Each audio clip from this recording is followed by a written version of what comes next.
the bylaws when you want to shoot a film in Khalishiwe or Kimberley, Rodepan or whatever. There has to be incentives that must be drawn from a film production. I remember there was a film being shot here at the bus terminus, just next to what we call the information center. The road was blocked for something like an hour because the people were having many takes during the shooting of that movie. I remember seeing Silomake Kanjumbe being one of the actors in that film shot. We have experienced, we've seen film crews in Bela. The local municipality there did not gain a cent out of that film. There was an actor who was exploited in Asham in 2015. I remember there was a film crew that flew in Cape Town. They drove along the N7 Springbok. They turned right up to Uppington until they drove an extra 200 kilometers to Asham to shoot a film there. The actor there got 2,500. He told us, that actor. So these are some of the things that just slipped through the glass without municipalities gaining, without up-and-coming filmmakers gaining from the presence of this film production company. I'll try and finish. But in addition, we must have a film board which will liaise with the National Film and Video Foundation so that we make sure that resources are properly allocated and things are conducted in a proper way. So maybe in this instance, we must just check what is the role of the NFVF in this instance, so that they must help us set up this film board, which will look at the resources, because issues are the resources. There's a lot of talent in the Northern Cape. We've got so many videographers, we've got so many filmmakers who help do their films through shoestring budget. We must specifically deliberately promote and support film and video industry through this film board with the assistance of the NFVF. We must make sure that there's high quality content productions and these are maintained. It should not just be a buzzword, because sometimes you get caught up in political speech when you do these things. And the NFVF must make sure that they monitor and evaluate these funds so that we see progression. We don't have a Northern Cape Film Festival, for instance. We do have a film week, which is one of the projects being pushed by people like Muteo Seleke.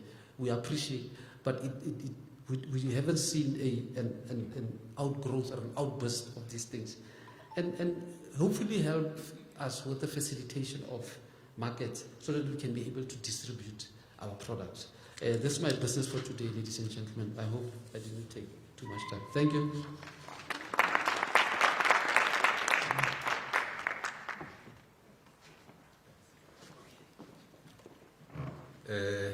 Thank you very much, Mr. Sititi. My wish was that at least they could have given you at least 1 hour so that you can unpack more when it comes to cultural and creative industries and the role of film. Now you just gave us a teaser, you know. So for creatives that are here, I think Mr. Stiti is accessible. If you really want to know and understand more about this industry, I think he's a phone call away. He can give you a minute or two or even an hour just to unpack some of these things based on his experience as a advocate for the arts, but also based on his experience as the former SG of the Cultural and Creative Industries Federation of South Africa.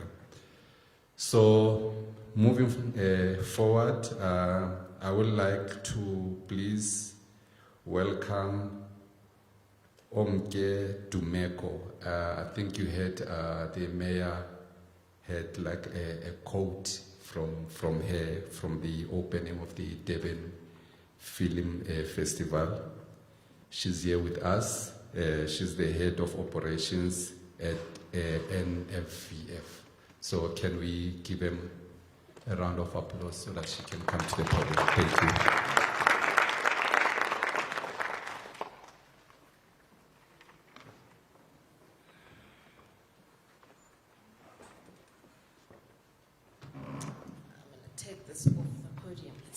Okay, thank you so much. Thank you for having us here. Thank you for your presence, ma'am. It's truly appreciated. All protocol observed. I do not want to say things out of turn, especially not when we are in the presence of such important officials such as yourself, and also the gentlemen, both of the gentlemen who have so graciously availed themselves for today.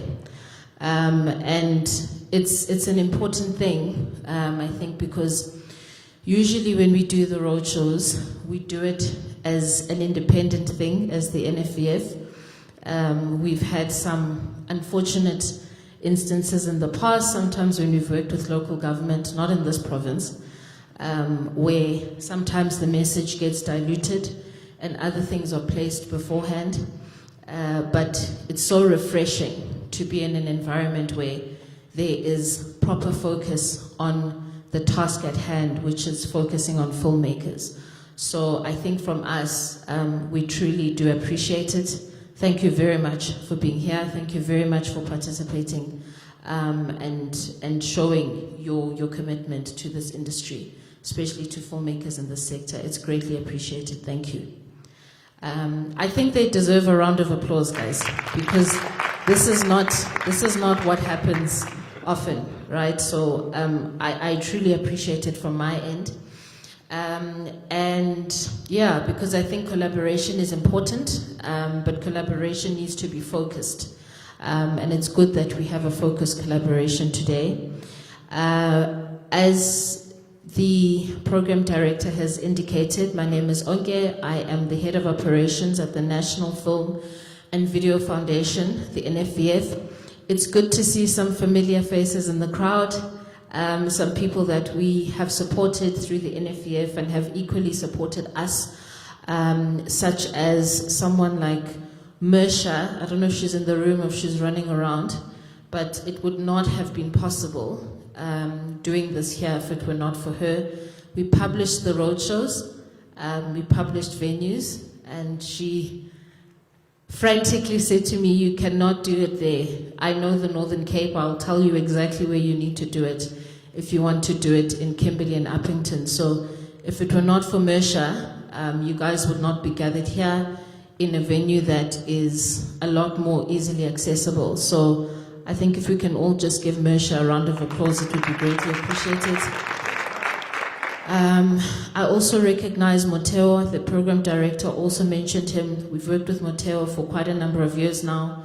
We've funded some of his projects. He's participated in some programs that we've done locally and abroad, and his participation is greatly appreciated. So it's great to see you here. Yeah, and I hope that when we come next time, there'll be other names, names from the Northern Cape that we can name drop. It's nice to name drop people. You know, now we name drop Mersha and Moteo, we must name drop more. So, yeah, so PSP is a project. I didn't run PSP 1, but I've been running PSP 3, 4, and now 5.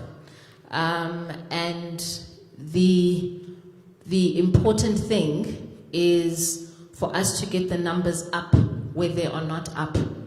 And that's provinces that we deem underserviced provinces, the Northern Cape, Mpumalanga, Free State, the Northwest. Those are your primary underserviced provinces, and then you have Eastern Cape and Limpopo, which are your secondary ones, because at least they have, well, Eastern Cape has the ECDC, there's ACPAC, there's the Eastern Cape Film Hub that we've co-funded there. Limpopo used to have a film commission in 2016. They've been trying to revive it, but there's organizations such as LEADER there as well. And there's a general working togetherness amongst Limpopo filmmakers, which I'll mention later, that is important and is a culture that needs to spread in similar provinces because it shows results. I'll indicate later. But the Northern Cape, we were driving from Uppington yesterday, incredibly beautiful landscape. It is just beautiful, underutilized, right? And and probably there are a lot of barriers to entry where the owners of that property don't look like us. So it becomes difficult to use those areas to shoot films, to shoot westerns, to do whatever, to build studios. But it is an incredible landscape that needs to be utilized, and the question is by who and when, right? So lots of opportunity here. It's just this, you know, it just needs to be captured properly. So hopefully we'll get there. My point of being here, you know, I'm with my colleague Manti, who's our applications officer, and she says to me, but Onke, you're an HOD, why are you on the roadshows? Why not, you know? Because oftentimes, you know, when you get into certain positions, the assumption is that you'll delegate responsibilities to someone else. But this is my responsibility. If this is an underserviced province and we don't have enough people that are being funded from the Northern Cape, it's not going to be anyone's responsibility but myself. Because when I look at the statistics of PSP, I start with underserviced provinces because that's what our board cares about, that's what DSEC cares about, that's what the presidency cares about. They don't care that we've spent the money. They want to see how. So even when we report to the presidency, we have to obviously report on the project every 2 weeks to the department, but to the presidency monthly, we have to send a expenditure report. And in the expenditure report, we have to show where the money has gone, how many jobs have been created in each province, how many people have left the project, why have they left the project, how many men, how many women, how many youth, how many persons with disabilities. The makeup of that money being spent is very, very important, which means that any intervention we have to do is important. So I have no business going to a roadshow in Durban or Cape Town or Joburg. I need to be here. I need to be in Mpumalanga. I need to be in the Northwest. I need to be in the Free State. I need to be in the places that need us the most, right? So thank you again for having us, and I hope today, out of this, I think I counted just 50 people here. I want to see 50 applications. I want us to hit a high hit rate of applications, guys. Your probabilities of success are improved when you try. So you just have to try. You have, we're dealing with tap and every cent. So there is a process, but it is possible because it's not a negative thing or basically a new typically would, and I'll go through that. There's a lot more funding available to new entrants in the market and immediate people. And that's for a number of reasons. We have we only have 4 months for each stream to implement. We have less budget. However, we've structured things such that previously streams that weren't funded as much now have an opportunity, right? So, you know, you'll have more than it won't just be Mersha who has the opportunity to do a screening. There'll be other people who also have opportunities to do that as well. So we really hope that you take up the task of making the most of this opportunity. Next slide. We can go to. Okay, we can go. Yeah, next one. Okay, so. Just basically, PESP stands for Presidential Employment Stimulus Program. It's a program, so we've got handouts, sorry, for anyone who wants to make notes or whatever the case is, it's up to you.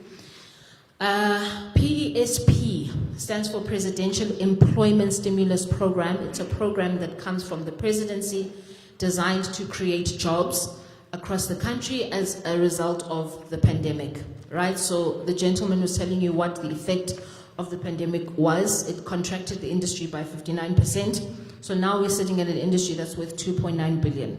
So we have to work to get it back to 7.1 billion and get it even higher than that. At some point, it was sitting at 8 billion. So in order to do that, the presidency has been releasing funding every year across different departments. The Department of Sport, Arts and Culture is one of them. There's the Department of Agriculture. There's quite a number of departments that have gotten PESP funding.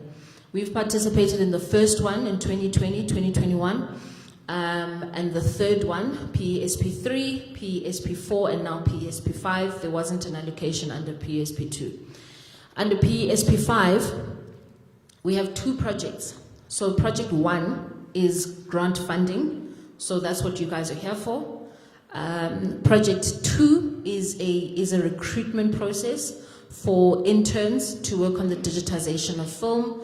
But look, if you have people that are youth, or if you know everyone, or if maybe you are someone sitting in the room and you want to apply to that, you're more than welcome to do that. So that's project 2. It's a recruitment process. The call closes on the 12th of May. We are, if you look at our social media pages, the information is there. We basically recruit 140 interns to work on the digitization of films. So that films, the storage, you're not looking at things that are stored in VHS tapes. You have films that are stored digitally and can live forever. So, but today we are focusing on project 1 under PESP. So we've been allocated 138 million rand to create 9,360 jobs. So collectively, every single project that's funded collectively needs to create 9,360 jobs. Under PESP3, we're still busy with PESP4, but PESP3, our target was 11,000 jobs, and we created just over 20,000, 2111. So the possibilities of this project, will always exceed what we think they can, but we need people to put up their hand and give it a shot. Next slide.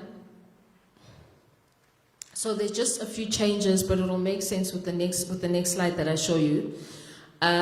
So I indicated that the budget has decreased. So government departments, government agencies have got reduced budgets. The NFVF as a whole, our budget as an entity has reduced quite drastically since the previous financial year.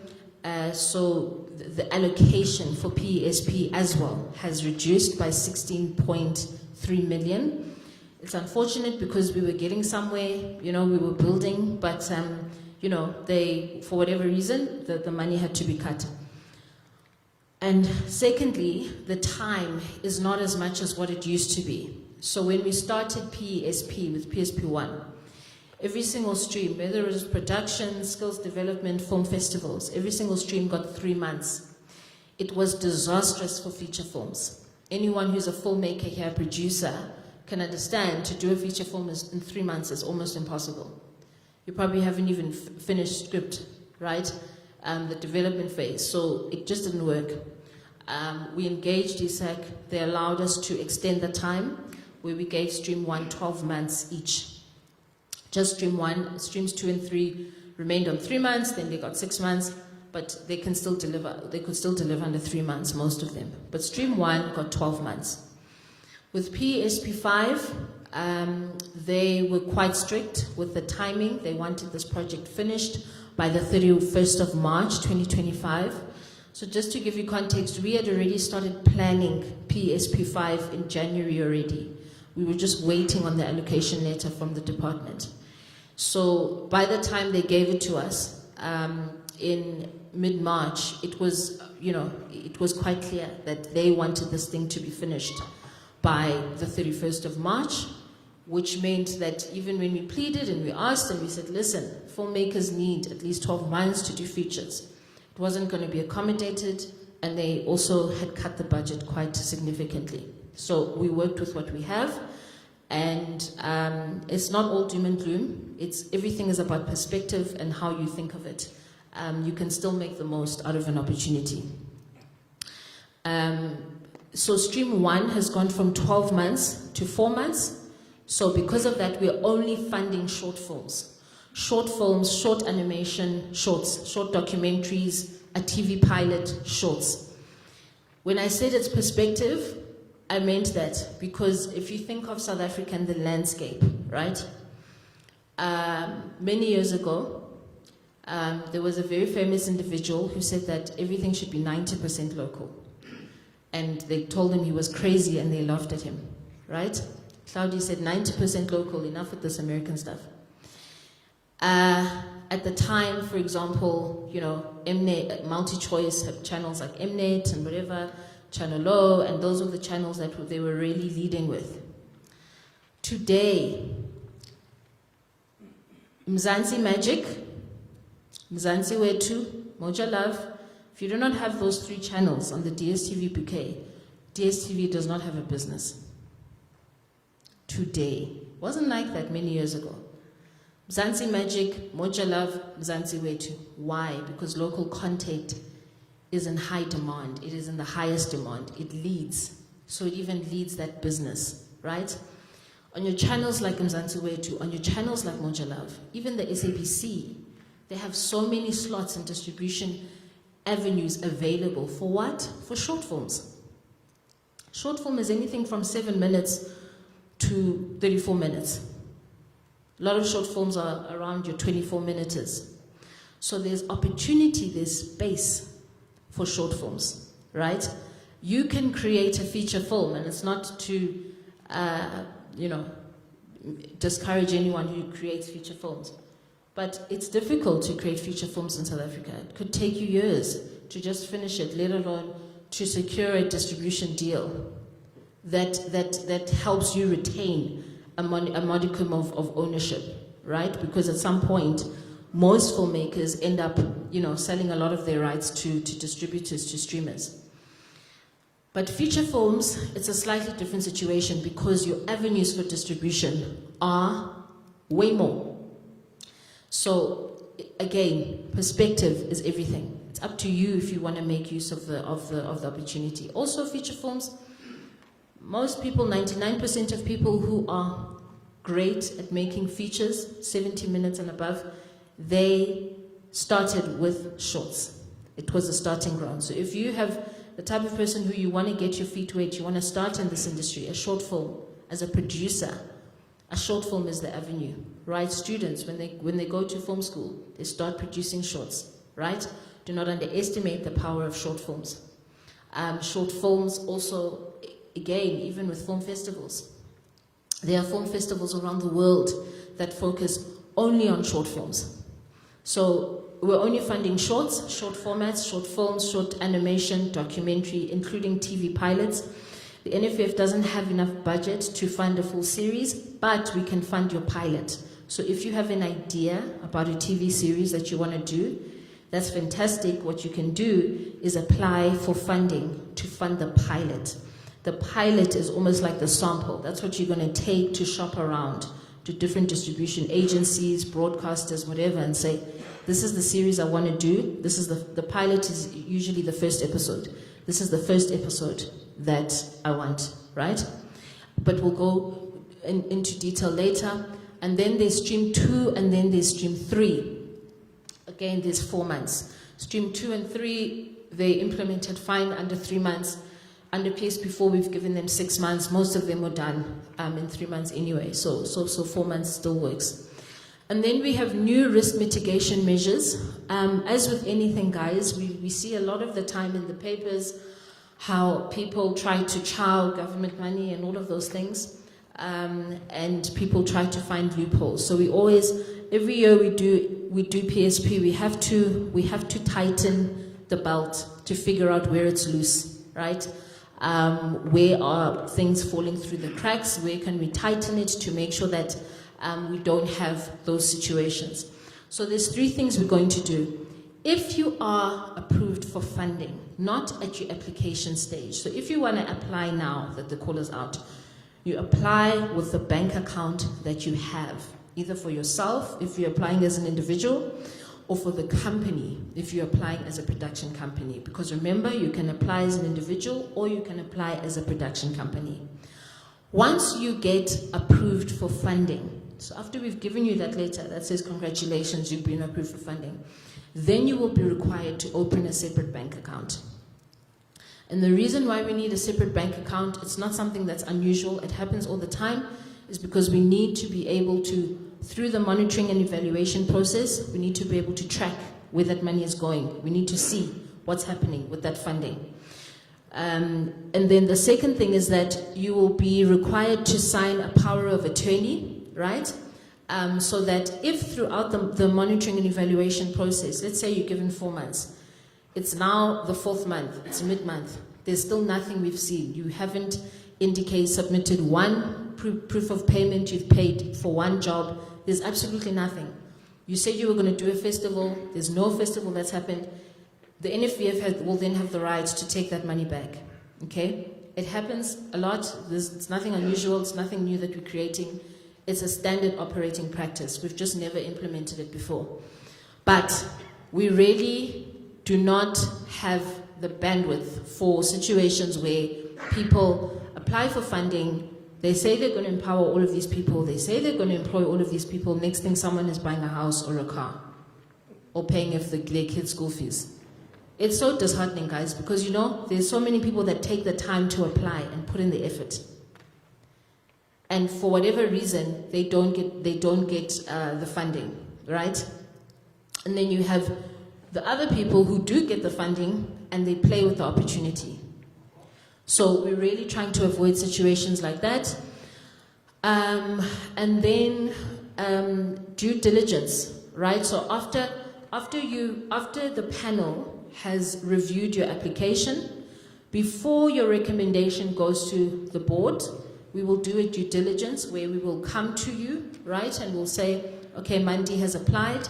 Manti has said, this is the director, this is the producer, this is the cast, this is the screenwriter, this is whoever. We want to see those people. Because sometimes people create fictitious people in their applications. We want to see them, like physically. Who is the director, who is the producer? We will come to you, wherever you are, in whichever province, and we'll do that due diligence, just to make sure that we will be recommending someone who is telling the truth, okay? This is not an opportunity to be played with. We have only 138 million rand for PESP 5. On average, every PESP, on average, the request we get comes to 5 billion rand. 5 billion rand. We have 138 million. If that doesn't tell you how underserviced this industry is as a whole, nothing more. 5 billion rand is the request. We have 138 million. We have to create 9,360 jobs. With the 5 billion, people promise to create 51,000 jobs. Huge potential. Wish we could fund 5 billion. So it's not an opportunity to be played with, because for you to be funded amongst that 5 billion, right, it means something. So that's why we are including these measures, to make sure that people don't play with this opportunity. Next slide. So this is just an overview of the journey with PESP, okay? To give you context. Guys, we are a government agency. There's nothing to hide. There are no numbers. There's no money to hide. We are not trying to pay ourselves in our back pockets. It's important for us to be clear and show you what the state of affairs is. So, stream 1 is production. When I say stream 1, I'm talking about production. So if you are applying to do a short film, a short documentary, animation, whatever, a pilot, that's stream 1. Stream 1, typically speaking, always gets the most funding, because realistically you can create more people on a film set, more jobs, right? And, you know, one hopes that eventually when all of the results are shown from PESP, it will serve as a good case study for the industry to be funded more at the presidency level, because, you know, when it's spoken of, when things about jobs and the high unemployment rate we have in this country, this film industry can solve so many of those problems. You don't need an MBA, you don't need a master's degree, you don't even need a degree, right, dare I say, to find yourself on a film set. You can find yourself at a film set on the lowest level. You can be a runner, you're still on a film set. You are exposed to the industry, right? Job creation-wise, it is a huge opportunity. And hopefully, eventually, the PSP project will be a good case study for that. So, Stream 1 then gets the most number of funding. You'll see we went up from PSP 1, 3, 4. PSP 5, we've gone down from 118 to 80 million. Because of the time, people have less time to implement, like I was saying, and the job target as well then has gone down to 3,860, because the number of jobs you can create on a short film versus a feature film is not the same thing. Stream 2, skills development and training. So these are training programs. You are training people in areas of film. So there is an organization called the National Arts Council, or NAC, National Arts Council. They fund theater, dancing, singing, right? That's what they fund. They fund that. We don't fund that. We fund film. So think of it this way: film behind the camera, NFVF, National Arts Council in front of camera. That's the difference. So script writers, directors, DOPs, that's who we are funding. It's important for you to understand that, because I don't want you to waste your time putting together an application and it's theater focused or it's dance focused, or where you combine film and theater and whatever. It's two separate things, right? And it's a natural thing for people to combine them, because you will find in your community you want to put arts under one umbrella. That's fine. But when you are applying for money, give the people what they want, guys. NFVF wants to fund something specific, film. National Arts Council wants to fund dance, theater, whatever. They also do PESP funding. And in fact, they get more money than us. So you're more than welcome to apply there. You can apply to NFVF and the NAC for the same project, right? But you need to teach yourself to apply where it's necessary, right? So this aspect, the film aspect, I'm going to apply to the NFVF. Whatever other aspect, I'll apply to the National Arts Council. But keep your applications specific. Keep them unique to whoever you are applying for, because then it lowers your chances of getting funded if you combine things. And for example, if you want to do a skills development program and you're doing script writing and acting and theater and camera work, for NFVF, keep it simple. Stick to what the NFVF funds. Right? We strictly film. It's important to note that. So skills development, we've always funded, I think maximum we've done was 25 million in PSP 3, but it's always been between 20, 25. PSP 5, we've increased it to 30 million with just a slight increase of 250 jobs, because we've noted that a lot of training programs, especially with animation, become quite expensive. So we really want as many people as possible to have their projects funded, and we want more people to be funded under Stream 2. It's important, because your skills development is where you create the pipeline. That's where you create the next generation of people to understand what this business is about. Stream 3, film festivals and screenings. So it's film events. Yes, the NFVF, for those of you who know, we do fund people to attend festivals and all of that stuff, but those are not job creation things. The job creation things under marketing and distribution are film festivals and screenings. So it's events, film events. A film festival and a screening. A film festival has to be between at least 3 to 4 days. You have to obviously have a program of films you're going to screen. You can have an opening and closing ceremony. It's up to you. Maybe a lot of people like to do closing ceremonies. They want to do awards, right, at their film festival. And then you have a program, an educational aspect, in the sense that you have a masterclass in your film festival. Masterclass on script writing, on camera work. It's up to you. At least one. Make sure you have that, right? It's very important. A screening is not like that. A screening is a lot more simpler. A screening is literally hiring out the Kimberley theater, having a film, connecting it there, it projects here, you invite people, done. They watch the film, finished. That's a screening. You can have people talking, you don't have to have people talking, it's up to you. With a film festival and a screening, the people that attend, you can charge them a ticket to attend. That money goes back to you, right? Doesn't have to come to the NFVF at all. Or you can request that they attend for free. It's up to you, right? We're not going to be prescriptive with those things.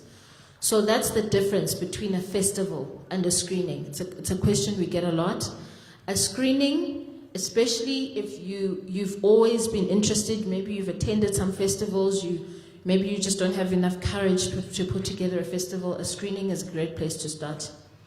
You do screenings, you perfect the way you do screenings, and then you elevate to do a festival, right? Screenings and festivals, guys, are distribution avenues. They are distribution avenues, especially in a place like South Africa.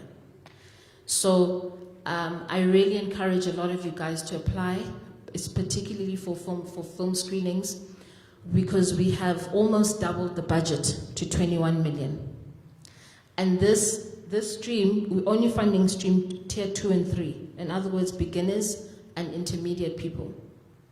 We don't fund tier 1 under screenings. Because tier 1, chances are someone who's done a festival before, they know how this works, it's not hard for them. You know you're going to be competing with very sophisticated applications and you're not going to get funding. So we really want new people to get in the game, right? So that's why we've focused screenings on tier 2s and 3s. I'll go into what tier 2 and 3s are. But we've almost doubled the budget, right? Which means our jobs have gone up, our target to 3,250, but it's definitely possible. Lots of people you can employ in a film festival, lots of people you can employ in a film screening, right? So yeah. And then stream 4 we used to have under PSP 1. Initially, it was literally for 10 million. This stream was business recovery. So essentially, it's COVID. I've been kicked out of where the offices have been rented. I need the money now. That's what it was for. It was immediate relief. So DSEC let that one go. Now we do interns. PSP4, we hired 120 interns, a recruitment process. PSP5, 140 interns, it's a recruitment process as well. So they deal with technical archiving and all of that stuff. So if you include the jobs under stream 1, stream 2, stream 3, which is project 1, it's 9,360 jobs, plus 140, it gives you 9,500 jobs. Next slide. So that's just an overview of the budget. So it's 80 million for stream 1, 3,860 jobs. Please don't put together an application for 80 million. We had that once under PSP 3. I think stream 1 was 121 million. Someone applied. 121 million, 7,000 jobs. Shame. Unfortunately, we can't fund one person. So please don't do that. So 3,860 jobs. Stream 2, 30.4 million jobs. Stream 3, 21 million jobs. Then there's the admin cost of 6.2 million. It is less than 5% of the overall amount, deliberately, because the majority of this funding has to go towards the actual projects. But the reality is that they're admin costs, which the NFVF budget cannot absorb. Admin costs such as having 2 NFVF people go to every single province, right? At least 2 cities. There's a PSP manager who has a salary that needs to be paid. There's a PSP accountant. There's an entire PSP team that helps, that supports the process, right? Of about 10 to 15 people. So there's costs, admin costs that go into this, but it has to be less than 5%. And then, then your overall jobs is 9,360, and then there's the recruitment process, right? Next slide. So this is the process. Sorry, I hope you can see. It's good that you have the printouts. But so a lot of people may say, okay, I'm applying now in May, and then you think you're going to get the money in June. It doesn't work that way. Unfortunately, there is a process. These things take time. So you also have to time it in your application, right? If you look at the top left, where it says 10 October to 11 November, it says outcome, contracting, and first tranche payment. The 12th of November is when you will start implementing your projects. You'll implement from the 12th of November 2024 to the 12th of March 2025. So if you're applying for a film festival or a screening or a training program, in other words, an event that needs to happen at one time. Remember, production, it's going to happen over many days, but an event that has to happen over one time, even production, because you're going to have to start it once you get paid. Your application, guys, regardless of your stream, make sure you time it correctly. Make sure you time it so that it's happening after the 12th of November. So don't apply for a film festival that you want to do in June. Or don't apply for a production, for a schedule that you want to start in July. You won't have been funded by July. Be smart, those things matter. The panel looks at it and says, okay, this person understands the funding process, they know how this works. I'm telling you, it makes a difference when they evaluate and when they discuss. Time your thing properly. Trust me, I've sat in many panel meetings. Time it properly. Sometimes, very sometimes, and rare occasions, they'll have pity on the applicant if the application is like phenomenally brilliant. But 99% of the time, if your timing is out, it sends the wrong message. So time it correctly from the 12th of November. In other words, if you want to do a film festival, time it around the festive period. Kids are out of school, you know, people have taken leave. You have people available to come to your film festival, or a screening, or a training program. You know, maybe you want to do a screening in February. You know, you want to theme it around, Valentine's Day or whatever. It's up to you, you know. Maybe you want to do screenings around and film screens that showcase the scourge of gender-based violence, right, in whichever community you're from. And you focus on films that do that, or even your film festival, and you want to do it just before the festive period, right? You want to do it around the 10th, 15th of December, before people start getting too happy with their savannas. You can do that, right? Because your festival then becomes an educational tool. People are watching films, or your screenings, they are watching films and they're seeing that, you know, okay, before you're conditioning them, before they go and let their hair loose, that, you know, these are the impacts of all of these social issues that we face, not just in the Northern Cape, but everywhere. So time it well. So the call opens from the 1st of May, right? So it opened last week. Our first roadshows were in Mpumalanga. These are our second roadshows in the Northern Cape, okay? We start with, and then tomorrow it's Northwest and the Free State. We start with underserviced provinces, guys, because we want to give you guys more time to apply. We want you to apply now. We don't want you to apply on the 24th of May. You wake up at 6 and you tell yourself, yeah, I'll be done by noon. You won't be done by noon. Many other things will come up. Next thing you go back, you must start your application again. The system has crashed, and the system crashes because everyone waits for the last minute. Do not wait for the last minute, guys. Apply now, because when you apply now, the compliance process has already started. We've been doing compliance for people that have submitted. When you apply now, you can harass the team and be like, guys, can you check? Is my stuff compliant? My ID copy? Is this the tax pin, all of the stuff? Have I submitted the right thing, or did I get the documents wrong? Don't waste your time asking why the NFVF wants these things. Read the requirements, submit them. The reason why you have people who get funded more than one time is because they give the people what they want. Give the people what they want. If you want a certified document, an ID document that's certified within 6 months, you ask yourself, oh, but it was certified 3 years ago. Guys, people steal people's ID documents, hey?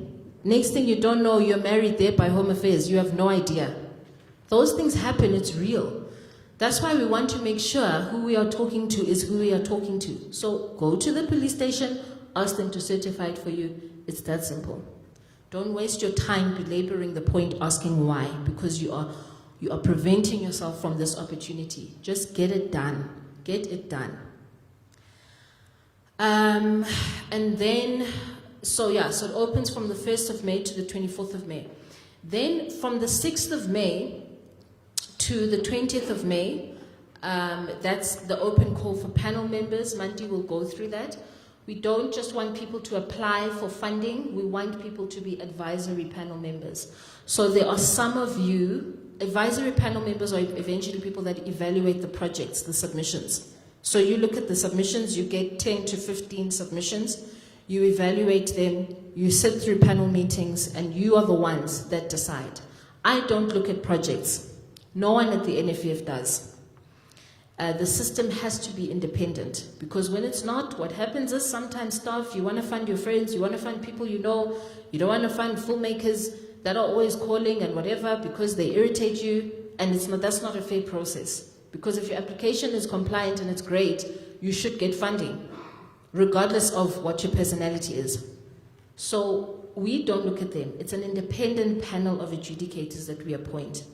So maybe you've never been funded by the NFVF before, maybe you have, maybe maybe you're discouraged, but you have experience, you've been working in this industry for at least 5 years. Apply to be an advisory panel member. It's important because, especially if you have been applying and you've never been funded, it'll give you an opportunity to actually see how the process works, how it unfolds. So apply. All you need to do is submit your CV. So fix your CV, make it show your film experience properly.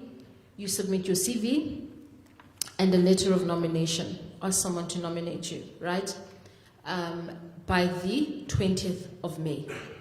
Then projects are checked for compliance between the 1st of May to the 4th of June, right? So in other words, Angita said the call is open on the 1st of May.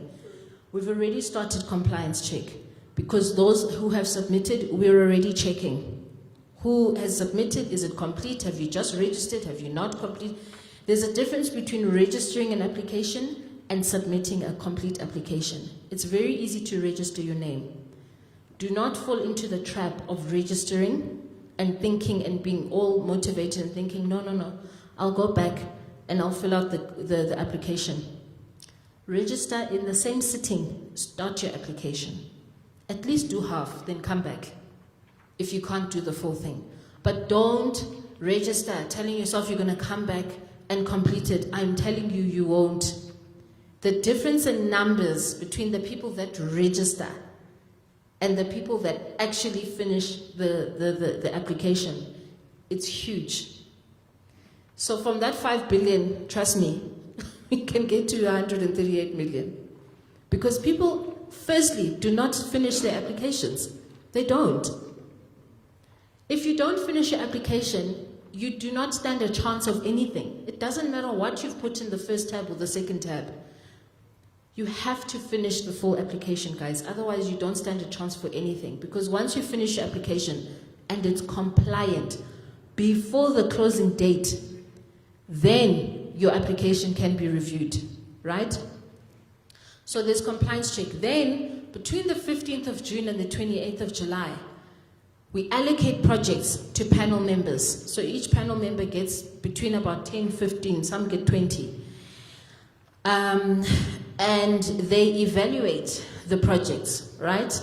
And then we compile the pack, for the actual panel members.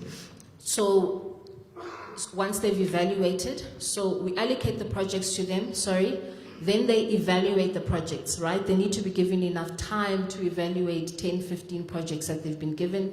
They do so on Praxis. If you want to apply to be a panel member, you've never heard of Praxis, you don't know what it is, you'll get trained to do that, don't worry. Then there is a pack that we compile for the panel, and the chairperson of the panel, who's usually a member from our board.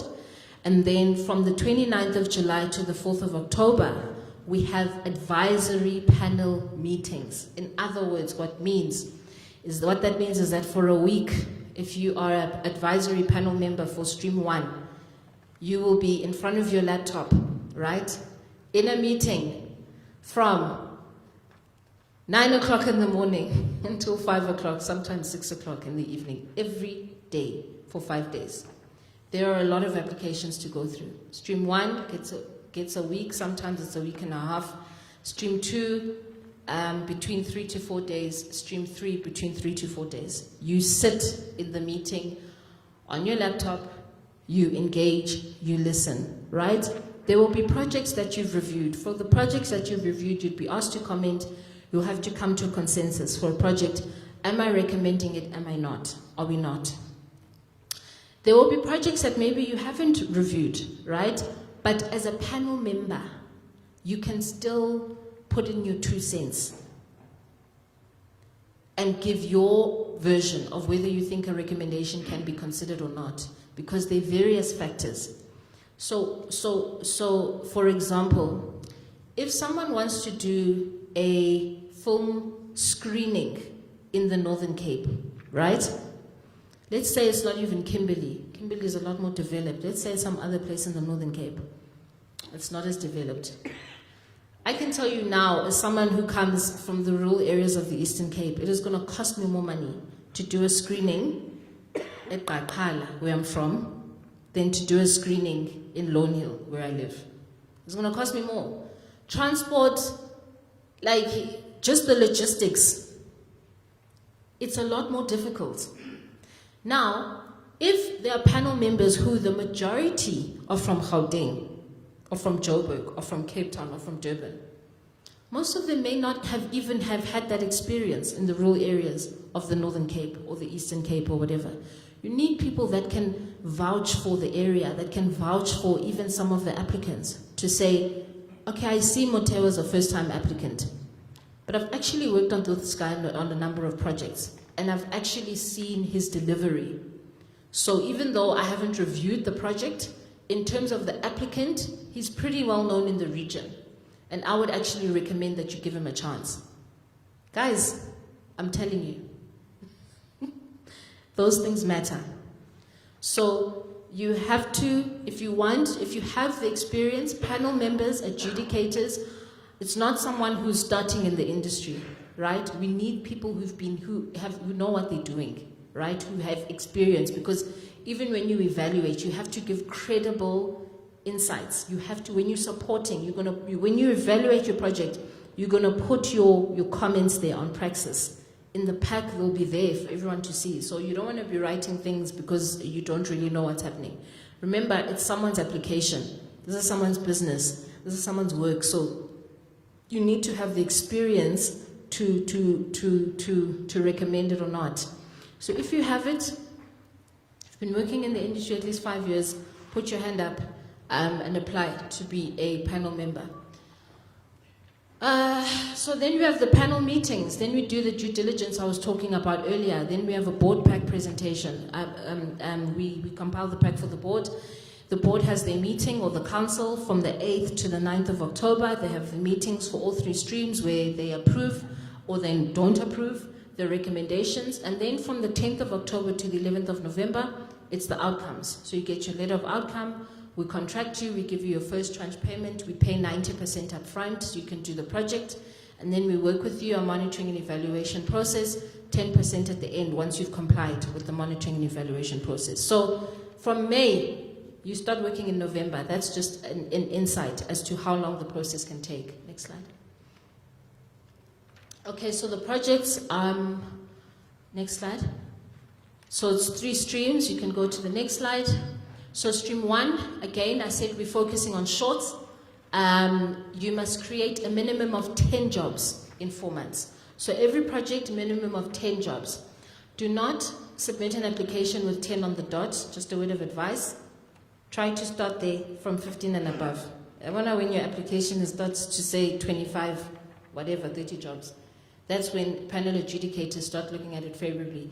Because it's a mathematical game in a panel meeting, you must understand. Yes, panel members are looking at the idea. They want great ideas.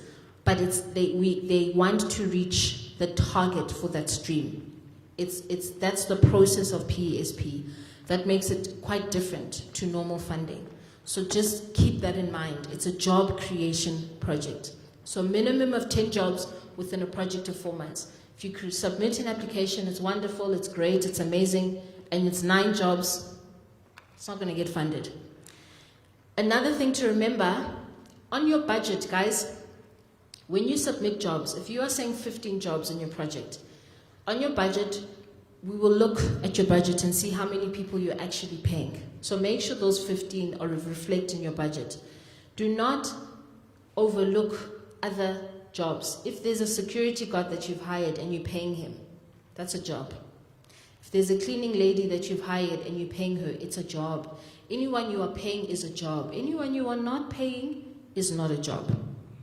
So jobs is someone you are paying. So make sure you reflect reflect everything. It's very disheartening when someone says, I'm creating 15 jobs, but if you actually look at their budget, they're probably creating 30. They just didn't count the other people because they didn't think those were jobs to us. They're jobs. It's not the end of the world, because we will feed back to the applicant and say, no, listen, you actually haven't been recommended for funding, but we're expecting 30 jobs because that's how many people you're actually paying.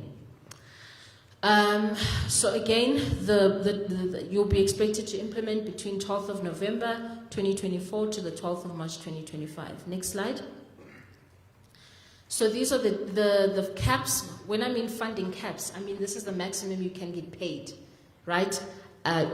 Yeah. So apply to you cannot. So you can apply for funding. Let's say you apply for 700. I wouldn't recommend it, but some people do. You apply above the cap. You cannot get funded above the cap, right? You cannot also get funded beyond what you apply for. So don't apply for too little. It sends the wrong message. It says you don't know what you're doing. A production, guys, is not cheap. These caps we have increased. These are higher than what we have for no ordinary funding. They're much higher than what we have for ordinary funding because, again, it's a job creation thing. Production animation, 600,000 is the cap. All tiers. We're not leaving anyone out. Whether you highly experienced, you're tier 1, you're intermediate, tier 2, you're starting out tier 3, you can apply to the full cap of 600,000, right? If you are applying for the full amount of 600,000, make sure your budget, or anything, no matter how much you're applying for, make sure your budget makes sense. Make sure your budget makes sense. Do not have salaries that are overindulgent. Do not have line items like miscellaneous. Imagine you have 600,000, you have a miscellaneous line item, that's 400K. It happens, you know, we've seen things like that. Don't do it. If you don't understand something, ask. Rather ask. But what we can't do is come here and say, here's a dummy budget. This is what it must look like. We can't do that because what happens and what happens in the past is that people go, they take the dummy, that's what they apply for. Copy paste. No personal interpretation, nothing. Also, even if we were to say, this is what a dummy budget looks like, we're not evaluating the projects. On average, 3 people will evaluate your project. So they're not looking at these dummy budgets. They are looking specifically at your different line items. So you don't know, you ask, right? But remember, you guys, to us, you are filmpreneurs, you are business people. Yes, you are creatives. Just because you're creative, it doesn't mean you're not in business. If you have a production company, you're in business. Or whatever company, whether you do skills development, whether you do film festivals, you are in business. So that's how we treat you. We treat you as a business person. So we have an expectation that as a business person, you know how to keep the lights on with the money that you're given. So structure it accordingly, right?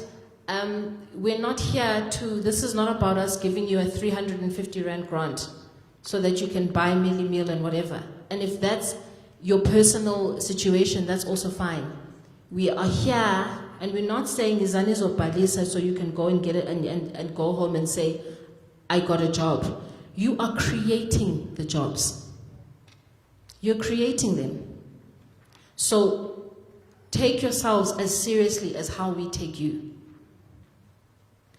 So it's all 3 tiers for stream 1. If you go to the next slide.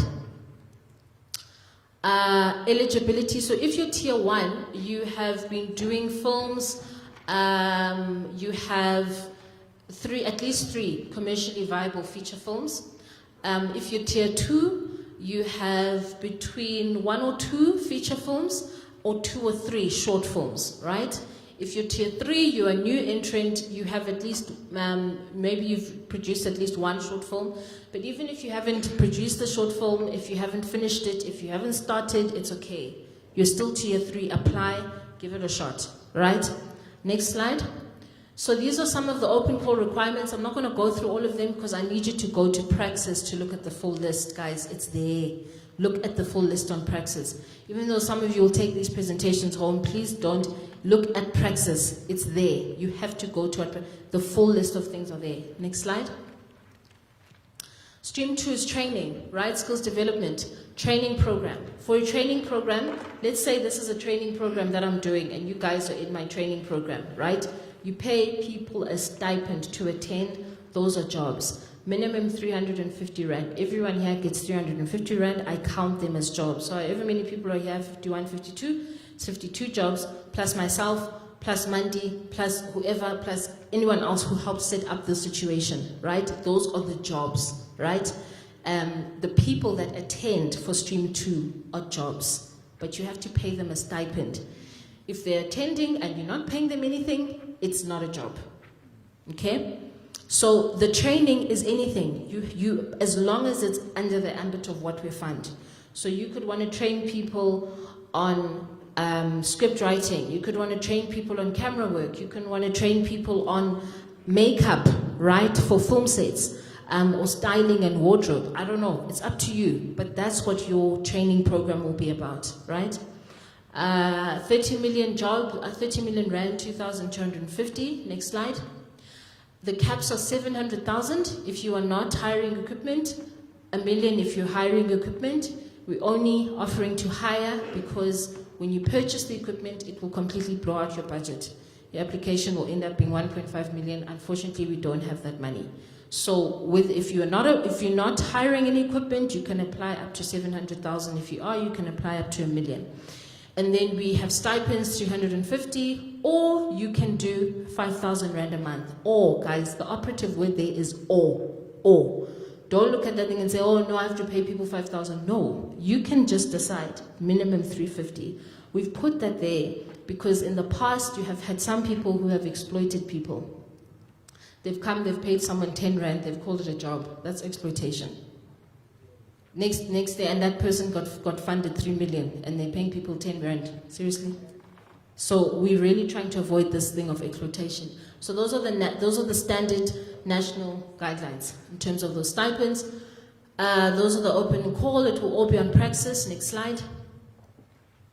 Please look at Praxis for the requirements. Next slide. Marketing and distribution, right? Yes. Screenings, festivals, again, do them between the 12th of November, 12th of March. Time your festivals accordingly, please. Do them within that period. 21 million, 3,250 jobs. Next slide. The cap for film festivals is 1.5 million. It's open to all 3 streams, streams 1, stream 2, stream 3. Public screenings is 500,000. It's open to stream 2 and stream 3. In ordinary NFVF funding, normal funding, in other words, not PESP, our public screening cap is 150,000. So we've increased it by 350 because, again, it's job creation, but also to give you more leeway to do more stuff. Maybe you want to do a series of screenings over the festive period or whatever. It's up to you, but make sure it fits within that budget. Next slide. So it's tier 3, tier 1, film festivals and markets that have been in existence for 10 years or more. Tier 2, between 5 and 10 years. Tier 3, between 0 and 5 years. So in other words, 0 years is you haven't done it. So you're starting, you can apply for funding, either for a festival or a screening. Next slide. Again, all of the requirements are on Praxis. Please go there. Next. Okay. Ster-Kinekor has closed down 9 cinemas. 9 cinemas. They are laying off 236 people. How many cinemas are in Kimberley? Okay. So he says there was one. Ne? So there's none now. Ne? So that's not a Kimberley problem. That's not a Northern Cape problem. It's a them problem. This is a huge opportunity, guys. Yes, for Stoke and the people that work there, it's not great, but it's a huge opportunity for cinema to come alive in places that have been neglected. It is a huge opportunity. And you guys need to take advantage of it. Start by applying for this funding. Yes, you might say, oh, when is government building cinemas? Yes, that's a separate conversation altogether. But here's funding to do festivals and do screenings. Screenings, where you can bypass the need for any of this. Because I can tell you for free that if Stoke had built cinemas in places like the Northern Cape, in places like the Free State, in places like Mpumalanga, they wouldn't be having this issue now. Goes to the same thing when I was talking about local content and multi-choice. Multi-choice woke up very quickly. And they said this local content thing is a thing. Let's readjust. Let's stop putting so much focus on Mnet. Let's readjust the business. And their business today survives on those channels. Literally. You can take away those 3 channels. You can keep National Geographic. You can keep E-Entertainment. You can keep the home channel. I'm telling you, if you do not have Mzansi Magic, if you don't have Mzansi Wetu, if you don't have Mojo Love, you do not have DSTV. Don't have it. So apply for screenings, please. Apply for film festivals. We need more film festivals in the Northern Cape. Every single stream of funding that we do, nothing goes to the board unless we have visibility in every province. So we can have as many applications as we want in all other provinces. If there's nothing there in the Northern Cape, it becomes a problem, right? Next slide. So these are just some numbers to show you. PSP4 Stream 1, Northern Cape, Gauteng got 35 grants. The Northern Cape got 5. Gauteng got 34 million, the Northern Cape got 5.1 million, right? So you can see the difference there between service and under service. Gauteng, 35, then you have KZN, then you have the Western Cape, right? But you see right after that is Limpopo and the Eastern Cape. That's why I'm saying they're secondary under-serviced provinces. Then after that you have Free State, Mpumalanga, Northern Cape, Northwest. Next slide. If you look at skills development and training, again, Northern Cape is at the bottom but just ahead of the Northwest. Gauteng at 10, 6.4 million. Northern Cape has 2, 1 million. 6.4 million versus 1.3 million. Obviously, people move to the city, right? Or they move to certain provinces to do work. Even if you are working even if you're from KZN, let's say you're from a place like Mpumalanga, if you're working in this industry, you work in Durban, right? You move to the metro area. Same thing in Joburg. If you're from Alex, or if you're from whatever, or if you're from whatever, I don't know, some place that's in the outskirts of Pretoria, you probably live in Joburg if you work in the industry. So there has to be a consideration for that as well. But what does it mean in the long term? Because you could end up with a situation where everyone from the Northern Cape is just leaving to work in Joburg. Everyone from the Northern Cape is leaving to work in Durban, to work in Cape Town. And that's something we don't want. That's something we definitely don't want. So you had 10 at 6.4 million and then 2, 1.3 million. Those numbers have to come up. Skills development, there's skills that we need to develop. So more people from the Northern Cape need to be funded, right? For more people from the Northern Cape to be funded, it means more people need to apply. And those applications need to be compliant and they need to be qualitative, right? So please, you guys need to apply and you need to apply early. Next slide. So if you look at the Stream 3, film festivals and screenings, under PSP3, ne? Northwest and the Northern Cape, we did not have one beneficiary from those provinces. Not one. Under PSP3. It's not to say people didn't apply.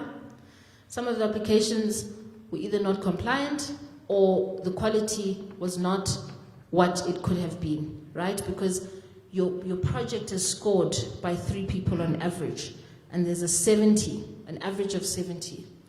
Projects that are scored 70 and higher, those are the ones that are discussed first, and those are the ones that stand a higher chance of being recommended for funding.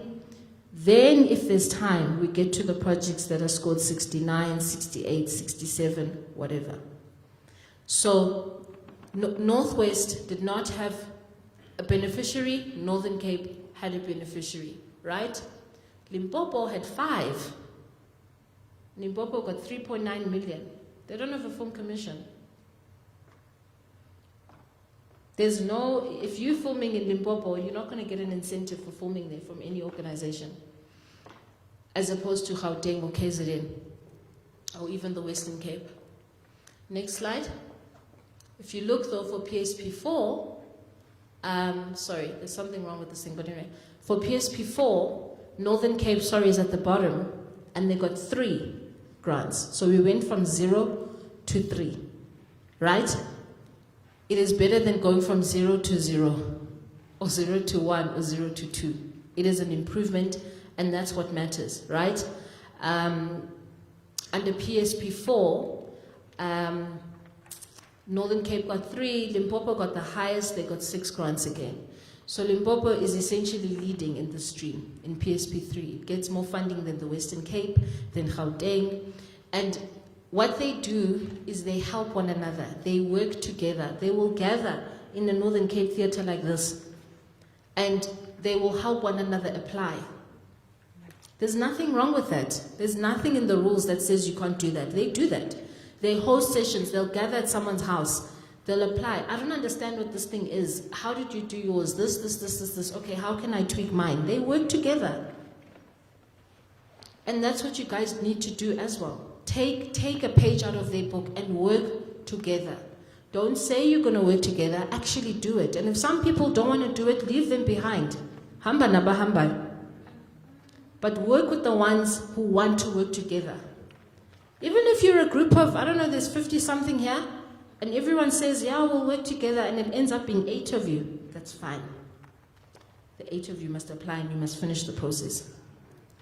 Eventually, people will pull themselves together. But don't wait for people. If it's now the 20th, and you're still trying to inspire people to get on this train, leave them behind. Submit your application. But work together, that is the primary thing, work together. I actually missed quite an important step in the beginning, where what I usually do is I ask people to introduce themselves, but we can get to that. Because you don't know who's in the room. You actually don't know, you might not know who's sitting next to you. There could be a person who has equipment that you could hire. There could be a person who is good at script writing that you could use on your project. There could be a person who's brilliant with logistics who could help you with your film festival. There are people here who've been approved for funding before, guys. Ask questions. Work together. Do not do this thing in isolation. The numbers show Limpopo is moving. They work together. They are not waiting for NFVF. They're not waiting for anyone. But when NFVF releases the call, trust me, they're ready. Their applications are compliant. Their applications are qualitative. They get scored 70 and above. They get the funding. More than the Western Cape, more than Gauteng, for screenings, for film festivals, things that you guys can do. Your screenings, your festivals, screen content from the Northern Cape. Leave this thing of saying, you want to, whatever, impress people, you want to screen content from here. Who is screening the films from Northern Cape? Which filmmakers, which film festivals are really begging and harassing filmmakers from here wanting to screen their films? Do it yourselves. You have your own film festivals, support your content, support your own filmmakers. Make use of this funding, please. I am begging you. We've doubled the money for film festivals. I took money away from Stream 1. There's no time anyway for features. We are fine. So we redirected it where it can work. But we need you to meet us halfway. please apply. Don't wait for the last minute. Apply now. Apply this week. Please do not wait for the last minute. I promise you, if you wake up at 6 on the 24th, you will not finish it by 5 p.m. An application submitted at 6:58 is an application submitted still on time. An application submitted at 17:01 is late. Our auditors check those things. You can call, you can harass us on the weekend. After that closing date, go late, go fine. So please, guys, please do submit. What I'm going to do is, before Manti comes on, I'm just going to ask that people do that. It's an important exercise for people to introduce themselves. Guys, you don't know who's in the room. You also just need to get to know each other. Your network is your net worth. Do not isolate yourself as a filmmaker. It helps when people know you. You know, I always say it's not who you know, it's not what you know, it's who knows you. Be someone that's knowable. Let people know what you do. You never know who can help you with your application or get funding. You never know who you can help get funding. And that benefit comes back to you.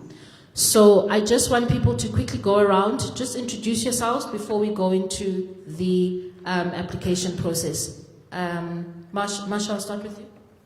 Marsha, sorry. Yes, start, thank you.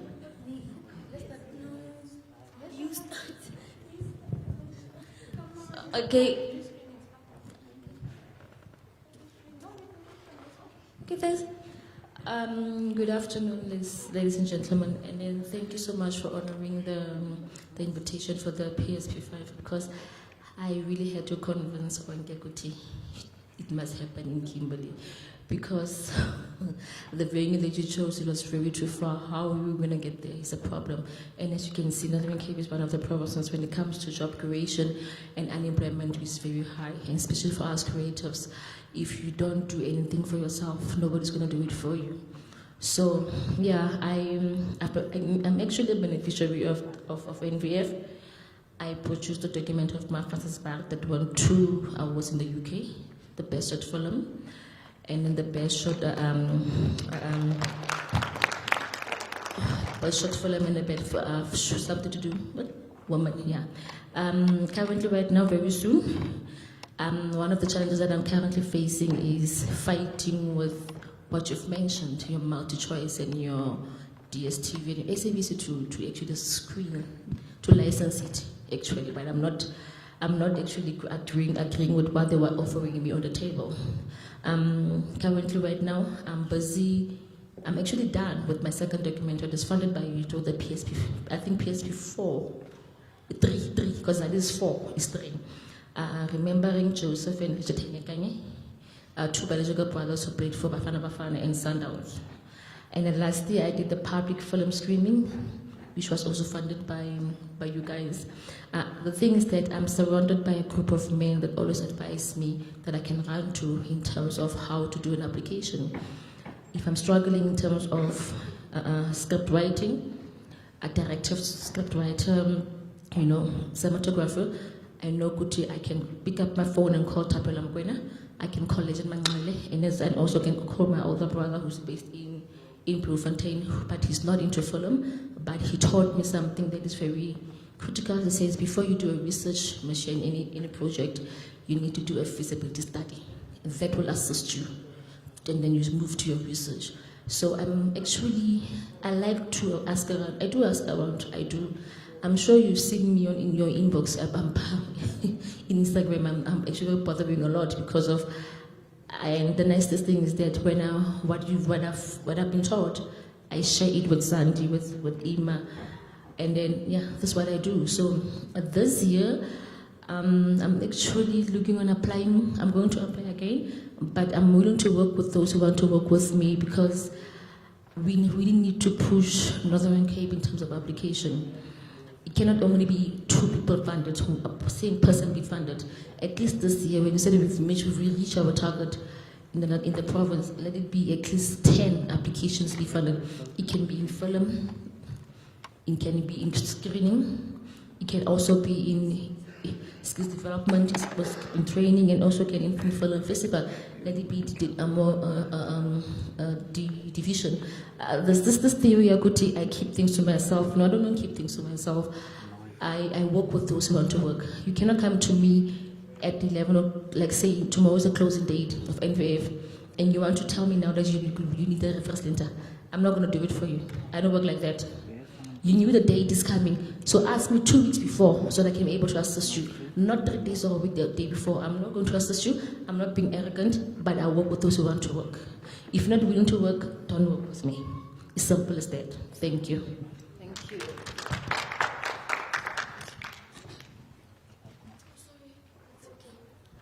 Hello. Good day, ladies and gentlemen. My name is Bridget Moroe, aka B-Rain. Some of you don't get trouble. Maki, Bunolo. You know the vibes. So I am a hip-hop artist, a filmmaker, and a producer.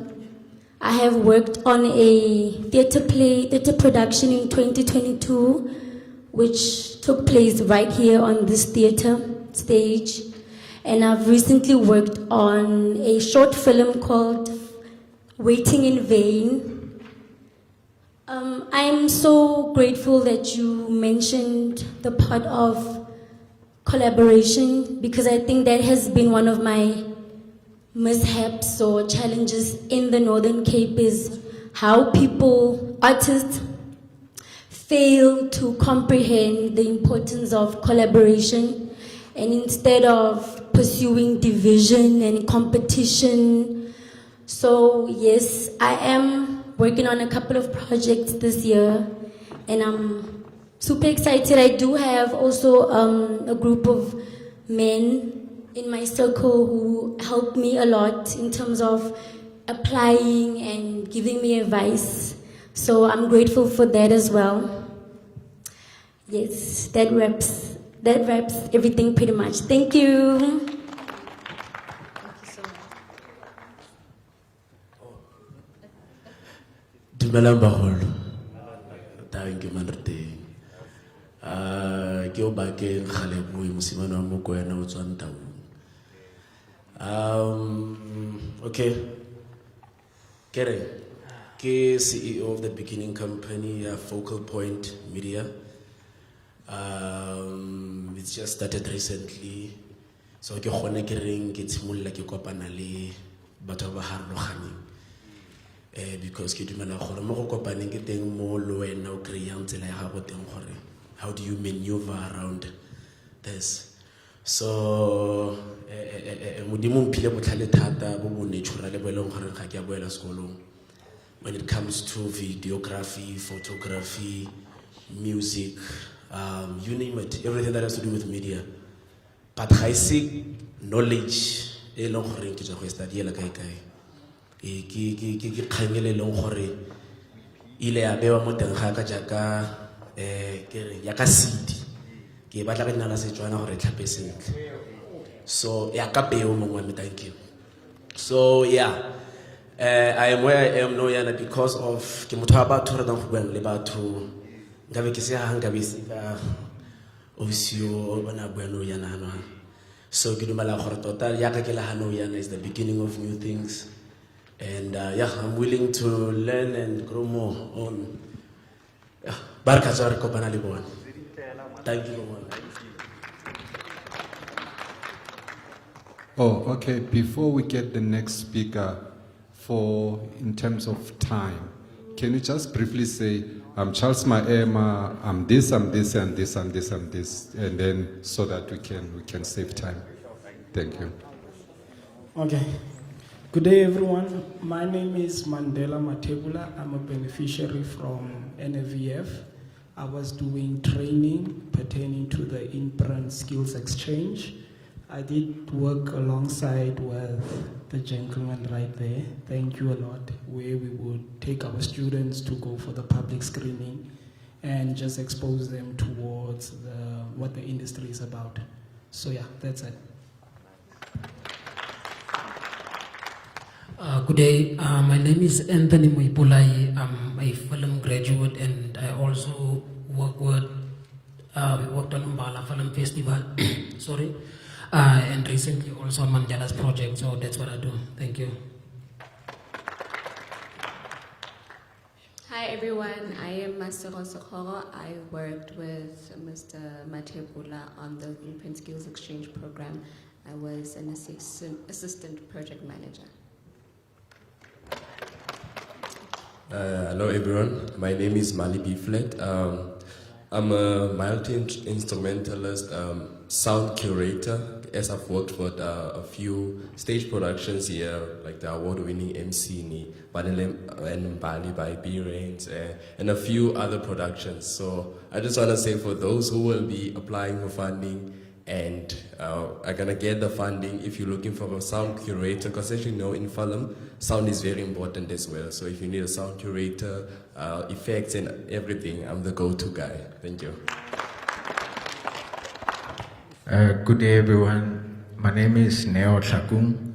I'm from Kuruman. I'm actually at Tier 3 because it will be my first time applying, but I've written a couple of scripts before.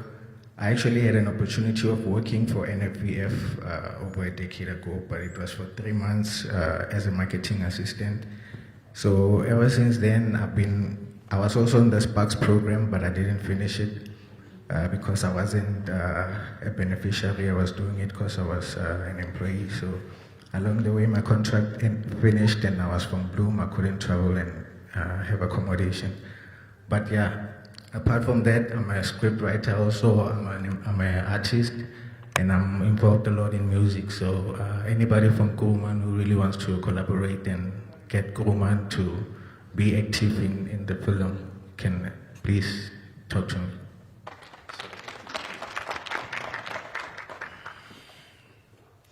Good day everybody, I'm Colin Ross from Kimberley, filmmaker, hip-hop artist. Yeah, that's it. Hello everyone, my name is Tsapa Modise. I am from Kadu, but I reside in Kimberley as a Soul Platy student. But me, I'm a podcaster and I'm a script writer. Again, I can edit the work, but I'm not qualified to do it. But when it comes to doing the job, I do deliver. Thank you. Good day everyone. I'm Tshepo Tlhalogang and we do Mpaola Youth Film Festival. Thanks. Good afternoon. My name is Aslam Tawana.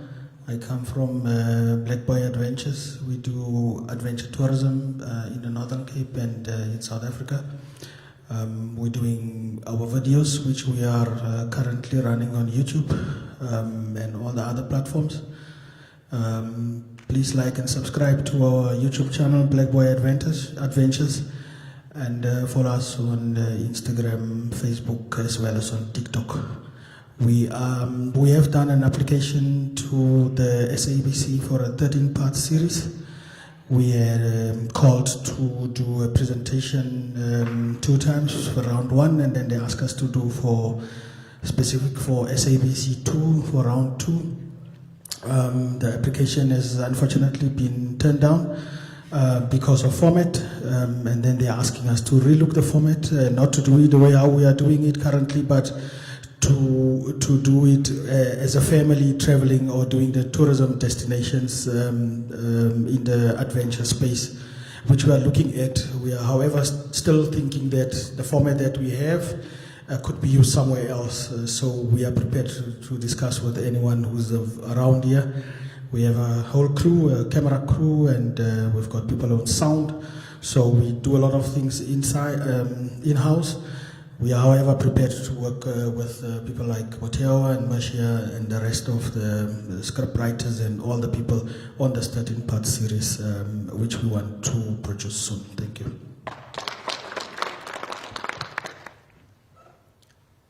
Thank you. My name is Zalala Mohammed. You can call me Zora, that's my nickname.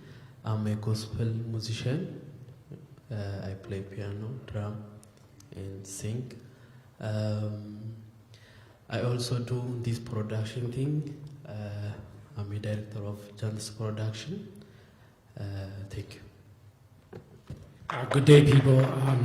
I'm Dave Hollick, aka the Visa Sonko. I'm an artist, a rapper, been rapping for a while, got mixtapes also on the internet. I work with Craftsman, part of the family, we do reactions, we on YouTube, yeah, and you can check our music out, yeah.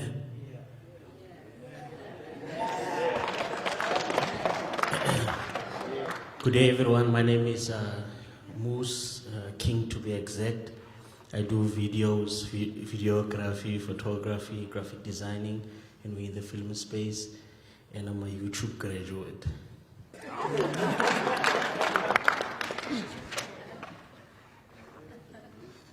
Good day, everybody.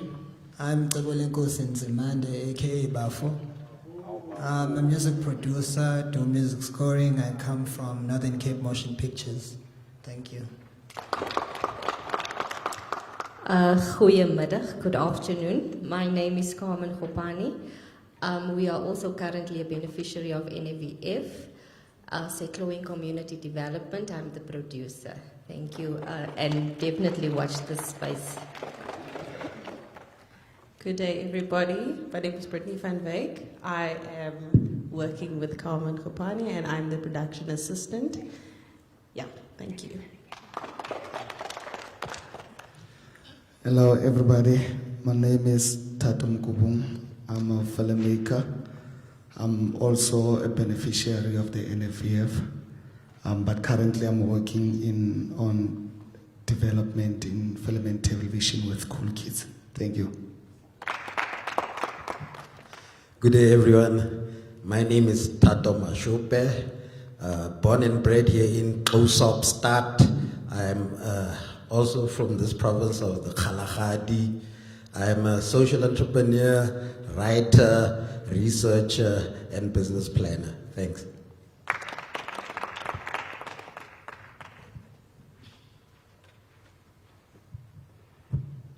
Good day, everyone. My name is Emilio Makaiguana, and I'm a cinematographer, photographer. Yeah, my only claim to fame is that Kid Moose is my mentor. Nothing else. Tewota Domabina, award-nominated poet, writer, CEO of Urban Sounds Records, and founder of Story for the Ages, NPC. My name is Arnold Matthews, better known as Arnold K. I'm a filmmaker, I'm an administrator, and I'm currently the provincial studio manager of the Northern Cape Recording Studios, which is actually upstairs there. So, as my colleague said, we are more than willing to work with all the filmmakers in terms of effects, videos, and all of those things, because we are also looking into venturing into podcasting. So we are going to be also trying to procure some podcasting equipment that can actually assist filmmakers, whoever's going to be dealing with podcasting. So the studio is not going to be only a recording studio for music. It's actually going to be a hub for creatives. I'm going to be busy with database for videographers, dancers, musicians, and everyone. So if we have you in database, we're going to be able to choose from some of you guys to shoot our music videos that are recorded in our studio. Thank you. 1 2 1 2 testing.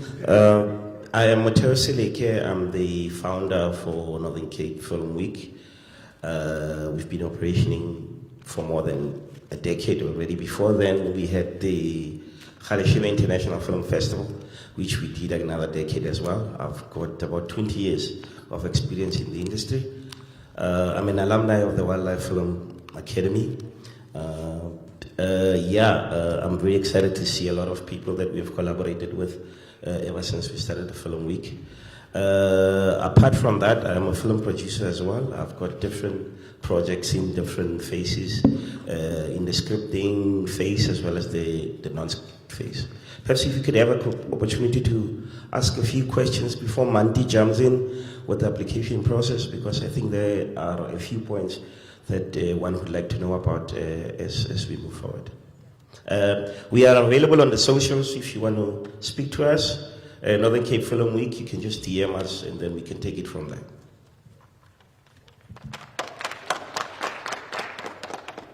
Good afternoon, everyone. My name is Siabela Mukwena, Managing Director of Siabaya Productions.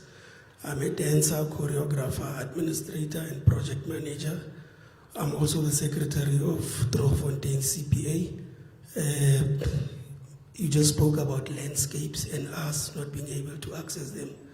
Drofontein is a communal property association that owns about 12,200 hectares of land, of which we wouldn't mind having some of the filmmakers come there to shoot their films.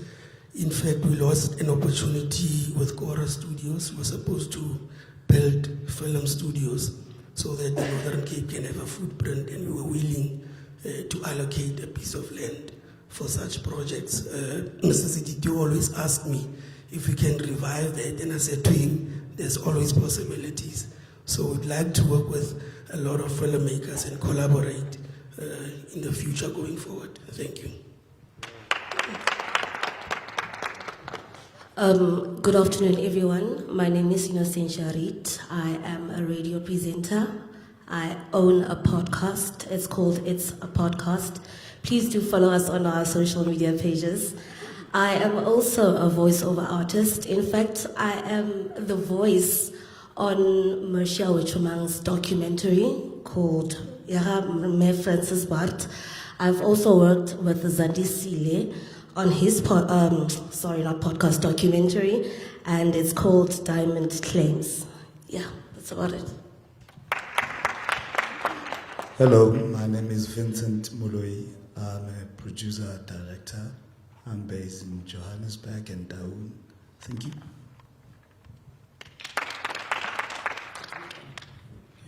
Tobela, Godgat Original Nachbal. We've been doing this for a minute, almost 20 years as well. Would love to say the go-to guy for anything fashion related. That's who we are, but currently we're doing clothing manufacturing because this art is giving us problems. So we had to kind of try and branch out of it because we're looking for distributions in our products, how to go out, even exposure in Fashion Week and stuff like that. But currently, if you're looking for us, you'll find us at Jalaulana. And on the 16th of June, we're actually planning on bringing all the big names of Northern Cape to come and have the show here at the theater. So yes, please be part of it. Hi, my name is Nkule Tole. I'm actually in the food and entertainment industry, but I'm trying to incorporate like a film, short films, with all of that. So whoever gets the money for the shows, I'm available for a hire. I'm a student in the game. Good day, everyone. My name is Emil Tsofa Chomudisadif, known as Mike Diamond, script writer, very brilliant one at it too. So yeah, make contact. Hello everyone, this is Bukutwa Makale, based at Khalishiwe Youth Network. I'm a visual artist. I have also worked with Meshia Wechu Mang on his project, Me Francis Bart, and the documentary of the brothers, the Nyakani brothers, as a set designer and props manager. Thank you.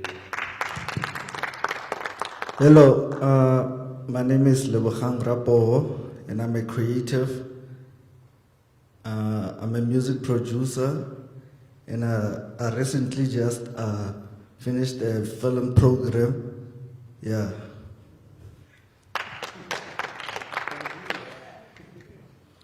Dumelang lina la me ke na Vuyo Mayes ke tswa ko di Choshwane Community Health Center mo Warrenton. We are open to offer space for photo shoots and for small productions. Thank you.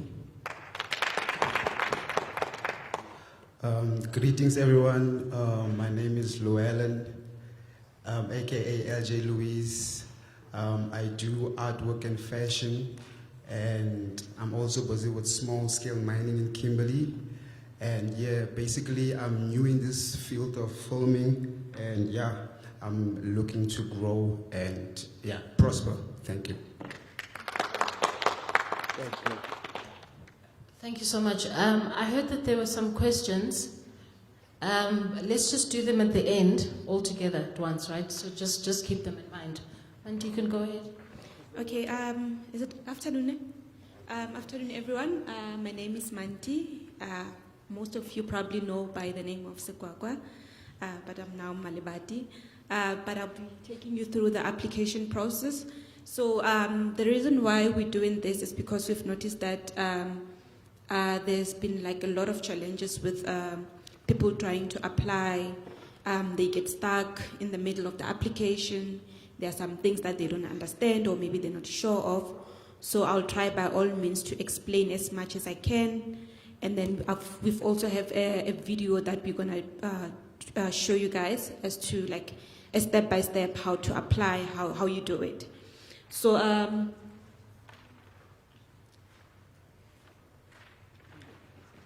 yeah, okay, you can start with the video first, it's fine.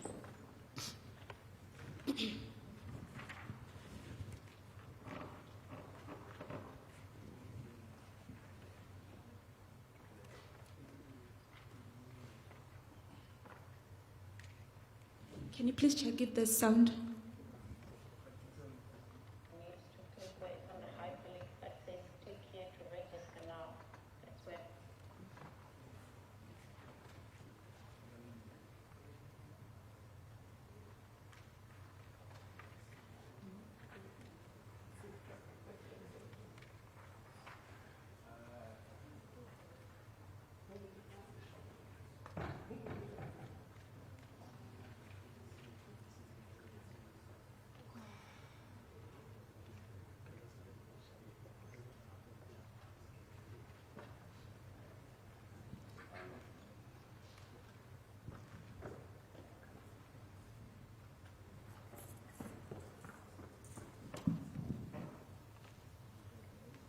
Okay. While we're busy trying to fix the issues of sound and everything there at the desk, maybe also just to process what we've heard from the first session, can we please maybe allow Amandla Dance Theatre to come and just do an item while the technicians are busy there at the back, and then we'll take it from there. Thank you.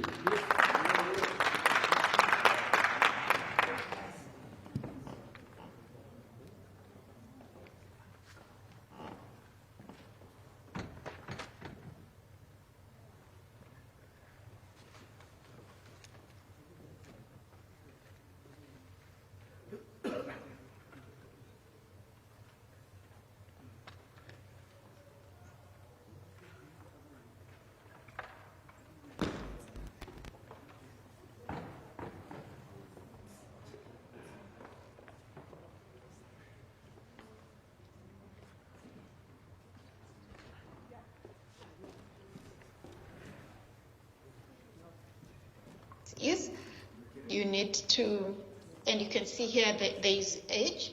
For those that have applied probably some 2-3 years ago, it will still have the old age that you have used to apply probably when you are 44. So 2 years later, it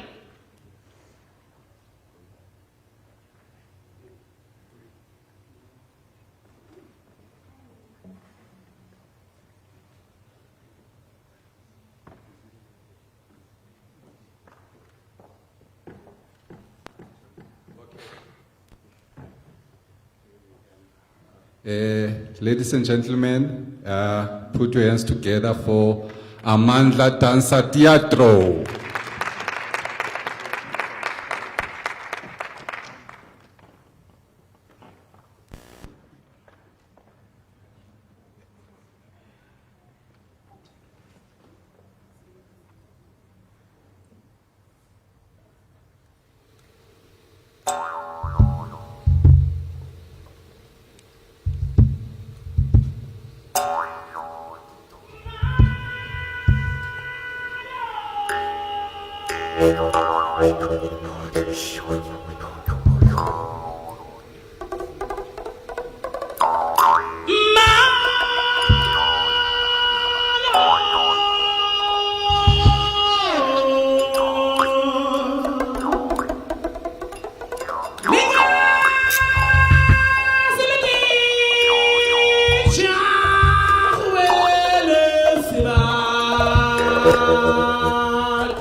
Thank you very, very much, Amanda Dansa Teatro. That was amazing. And I think now this space is now charged, so we can continue. Okay, thank you so much. I'm just going to start with the presentation and then I'll play the video at the end. So this is how the NFVF website looks like. So the first thing that you're going to do is to do the www.nfvf.co.za, and then the blue square box there, you click on that and then it will take you to the application form. Next slide, please. So this is where you're going to put your login details. So your username is the email address, and then the password is usually generated by the system, and then you can change the password if you want to. So for those who have never applied at NFVF before, you're going to click on the hyperlink that says click here to register an application. So that's where you're going to register yourself. Next slide, please. So you put your username, your email address, and then it will register the application. So once you've registered the application, once you've logged in, this is how the application is going to look like. So I just want to emphasize this. If in most cases, what I've noticed is when someone applies, for example, I'll just give example Muteo. So Muteo will have an assistant, and then he'll ask the assistant to register the application. So that assistant will use their name, their surname, and everything. We don't want that, unless if the assistant is the lead applicant on the application. So if you're gonna ask someone to register the application for you, just make sure that they use your name, your surname, as well as your email address, because all communication will go directly to you. And then, so once you've registered, and then the first thing that you see there is the application. You need to put the name of the company. So for PSP, you are welcome to apply as an individual. Where it requires the name of the company, you put your name, Manti Malebati, in brackets. You can just put sole applicant or individual application. And then you put the name of the project, and then you also put the sector you're applying for, development or production. For PSP, it's strictly production, so you won't have an option for development. You'll only see for production. And then you choose there, are you applying for feature, are you applying for short? Onke has indicated that unfortunately for PSP we're going to have short, and then so the only thing that you're going to see there is either going to be short animation, short documentary, or short film fiction. And then you also need to indicate the province. Which province are you from? It's very important. You need to put the province that you're from. And then the applicant, are you the director, are you the producer, are you the director, are you the DOP? You need to indicate that on the application. Once you've done everything, and then there's a hyperlink at the top there, it's not there on the application, you click on that hyperlink, it's the PSP terms and condition. You need to click on that. Once the document has been downloaded, you click on the register application. Next slide, please. And then this is the next step where it shows that your application has been successfully registered. Please don't confuse this as the indication that you've submitted your application. No. This is just a matter of saying that, yes, we see you, we have registered your application, this is your reference number or application number. So this number, let's say maybe after 2 months, you just send me an email or give me a call, be like, Manti, can I just track the status of my application? Just want to see how far is it, are they done with the evaluation? And then when I say, can you please give me the application number? This is the number that I need.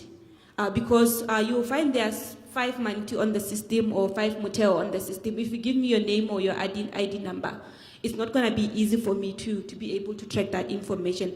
But with the application number, it's very quick. It doesn't even take me 5 minutes to do that. The next slide, please.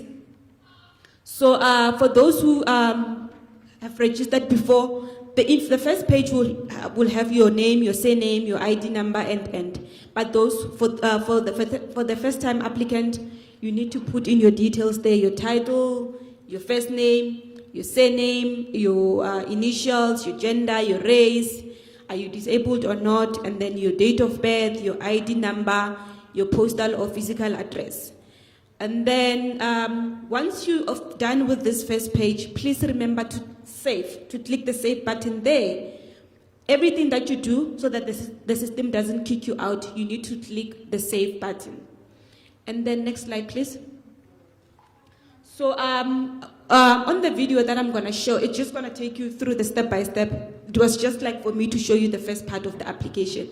So the most important thing that I need to emphasize on the application now are the documents.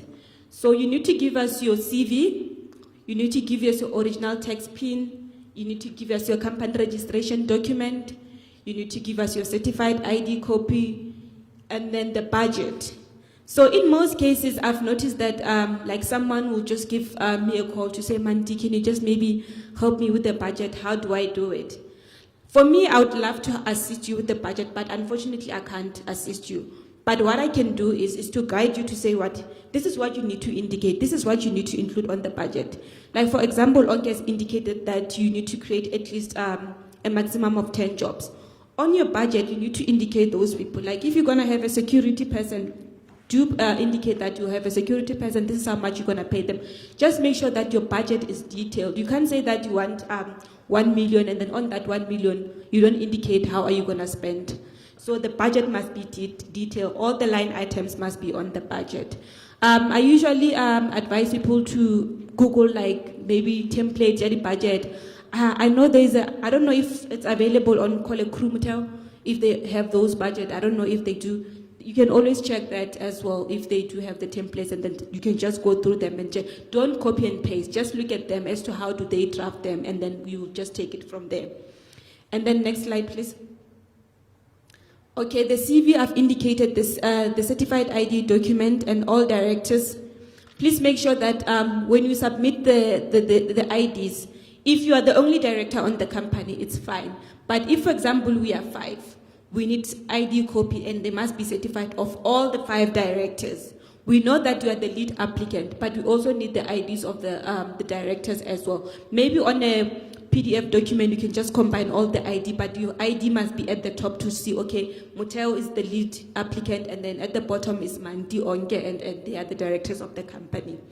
And then the BE certificate, this one is only applicable if you apply as a company. In most cases, I know with the cycle one that closed, the normal development and production, I had issues with people. They were telling me, oh, no, the CIPC is not working. We can't get what you call the BE certificate on the system. They've been down. So you don't have to give us the certificate. We need we call it the BE affidavit as well. So you can just get it on the website. You can just say the CIPC BE affidavit template. You should be able to see it, and then you can download that. You populate the information where it requires the name of the company, the registration of the company, the purpose of the company. Are you a level 1, level 2, or level 4? And then please make sure that on the affidavit, in most cases I've noticed that people, they don't sign. Where it says it's deponent or deponent signature, they don't sign. You need to sign that to show that you've received the affidavit, and then you need to take it for certificate, for stamp at police station. And then the letter of the thing is needed as well, of the applicant and on behalf of the company. If, for example, we are 5 in the company and I'll be the lead applicant, I need the letter of authorization from all the directors to say that we give Manti authorization to apply on behalf of the company. It's very important. We need that letter. You can just maybe do like on a Word document a letter to say, I or we, the directors of so-and-so company, give Manti permission to submit on behalf of the company, and then all the directors put in their signature. If you want to take it to police station for stamp, you can do that, but I think the signatures as well as the date will be sufficient. Next slide, please. And then the CV, please. In most cases, when it comes to the CV, I've noticed that someone will just give us like maybe a bio, like a two paragraph. It will say maybe, for example, I'm Manti, I'm the producer, I've done so and so, and then that's it. I would like to maybe just to encourage that at least maybe your CV must be detailed. so that we see the work you've done. If possible, you can also include the link. But if you don't have a link, it's fine. But at least your CV must be detailed. You must have your name, your work experience. You don't have to include those ID numbers and. But the most important thing is the information that we need to see, the experience that you've done, the work that you've done. And then the budget, I've also indicated that you can always Google, but just make sure that the budget is detailed. Next slide, please. Okay, this is the example of the text pin. I always fight with filmmakers. I know, like, sometimes they think I'm a pain. I'm not a pain. This is what we need. Some people will just submit, like, I think these days SARS will send you first an SMS to say, dear so this is your text pin via SMS. No, we don't need that. Once you get that document, you need to go back to e-filing, and then you're going to download this document. This is the document that we need. So this document will also help us to see when the document was issued, when it's going to expire, what is the pin, it belongs to which company, or it belongs to who. So that's the information that we need. Okay, next slide, please. Okay, the tips and reminders. All uploaded documents must meet the requirement of the call. All documents must be eligible and valid. Please, when we say valid, we talk about the text pin must be valid for 12 months. The BE certificate or affidavit must be valid for 12 months. And then the ID copy must be valid within 6 months. Please double check those when you do submit your application. With the PSP call, I don't know, I don't even guarantee if they're gonna give you guys a call if maybe there's anything that you're missing. But if you do submit now, I'm sure they will call you. But once the call is closed, I don't think they'll be doing that. Because with the NFVF normal calls, we usually maybe will give, like, you guys maybe two to 3 days to give us the correct documents. We'll send an email to say, dear, so we've noticed that you submitted the expired text pin. Please give us within this specific date. So with the PSP, I doubt, because with the high volume of applications that we get for PSP, it's quite a lot. And then I also encourage, please, to not wait for last minute.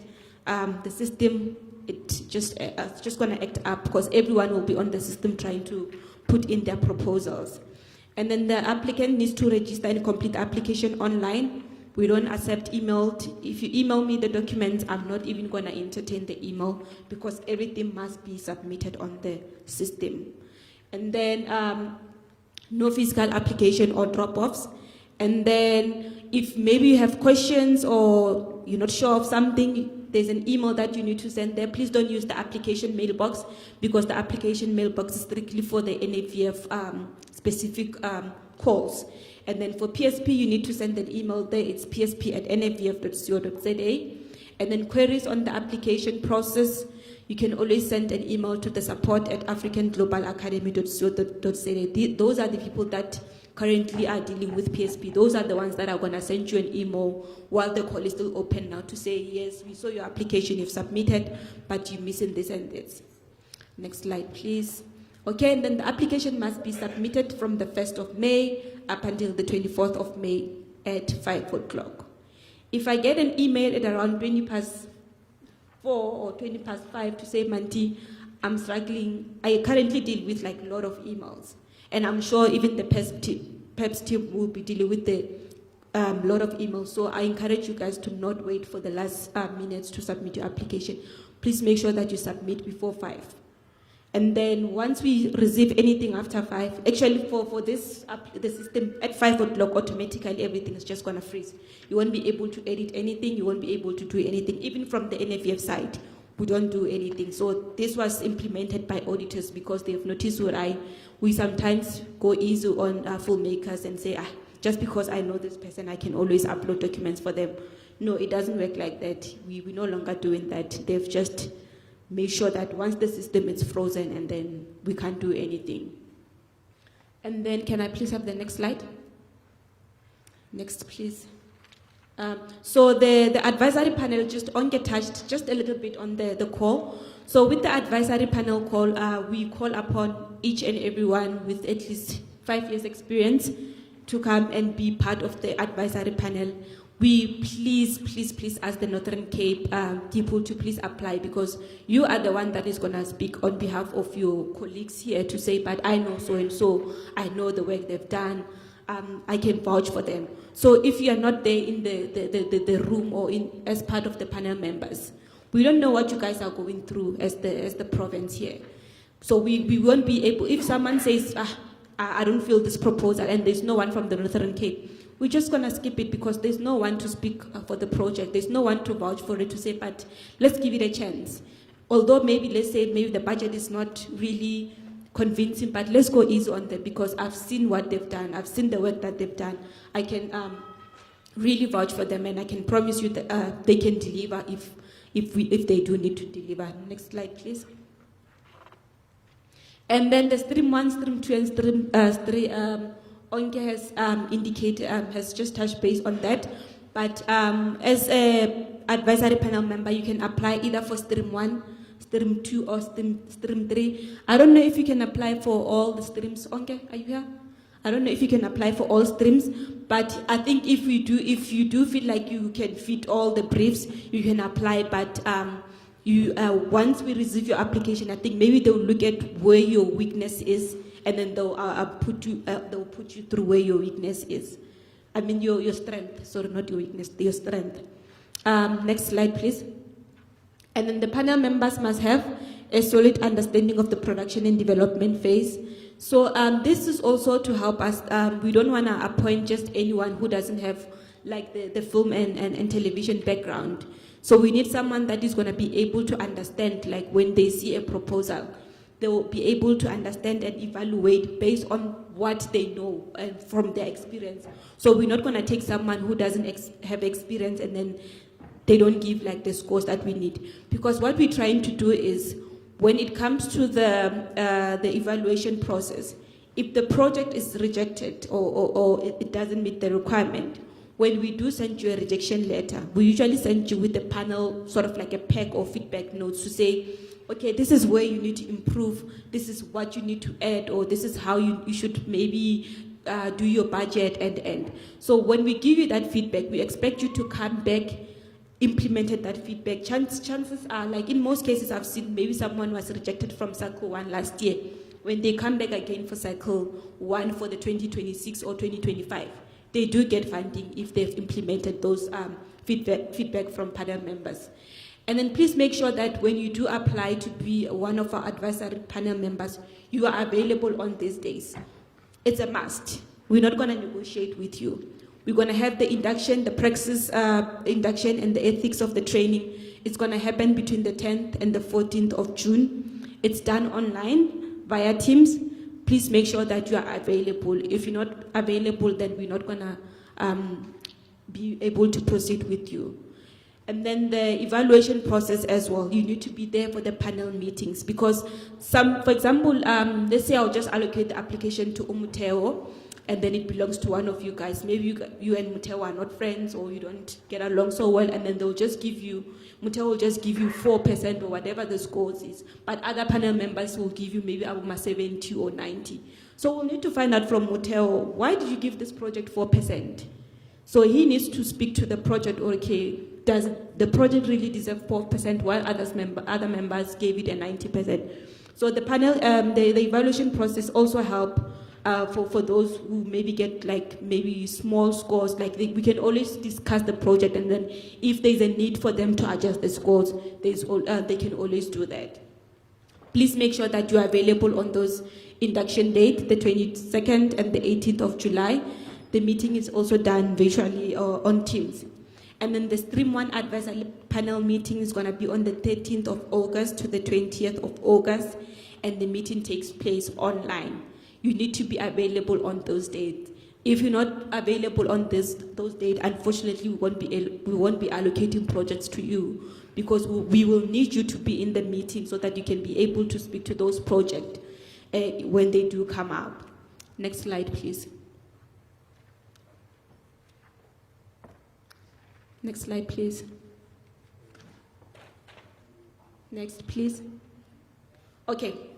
So when it comes to the selection or appointment of the advisory panel, you need to have a nomination letter. I've heard Umasha, she indicated that she doesn't want last minute. Masha, she's just like me. I don't like someone who comes to me at the last minute to say, hey, do this for me, I want to submit. No. If you do need Masha to do that letter for you, please speak to her as soon as we're done with this session. Just ask her nicely to say, Masha, I do want to apply for this advisory. Can you please also help me with the recommendation letter? We also need your CV as well. And then if you want to nominate someone, you are welcome to do so. You nominate them, and then maybe you can give them that letter to say, okay, Manti, I know I would like to nominate you because I've seen the work that you've done, I've seen your experience.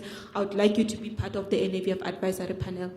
This is my nomination letter to you. Please send it together with your CV to the NFVF, or they can give you their CV and then you can send it on their behalf. Make sure that the documents are sent to the PSP mailbox, not the applications, not the info, because we're not going to look at those. If you send from the applications, we're not going to respond to your email because that mailbox, it's hectic. So please use the PSP mailbox to email all the documents. If you just want to double check that we've received the email, you can always call the NFVF office. You speak to Flo, Lindo, maybe me, if I can assist. If not, I'll transfer you to the African Global Academy colleagues. The closing date is the 20th of May 2024, 5 o'clock, not 5:05, not 6 o'clock, 5 o'clock. Next slide, please. Okay, then I've indicated the date. The date is, the advisory panel call opened up yesterday, the 6th of May, and then it will close on the 20th of May at 5 o'clock. Next slide, please. And then the summary, okay, Onke, you'll take this one. I'm just going to finish the summary, just the summary of the call. The PSP call opened on the 1st of May, will close on the 26th of May. And then the advisory panel opened on the 6th of May, and it will close on the 20th of May. And the advisory panel is the only one that you can send via email. You send to the PSP mailbox. It's the psp@navf.co.za. Next slide, please. Okay, just Onke is going to give a background about the, what do you call it? Testimonials from the Northern Cape, and then I'll play the video at the end. Thank you.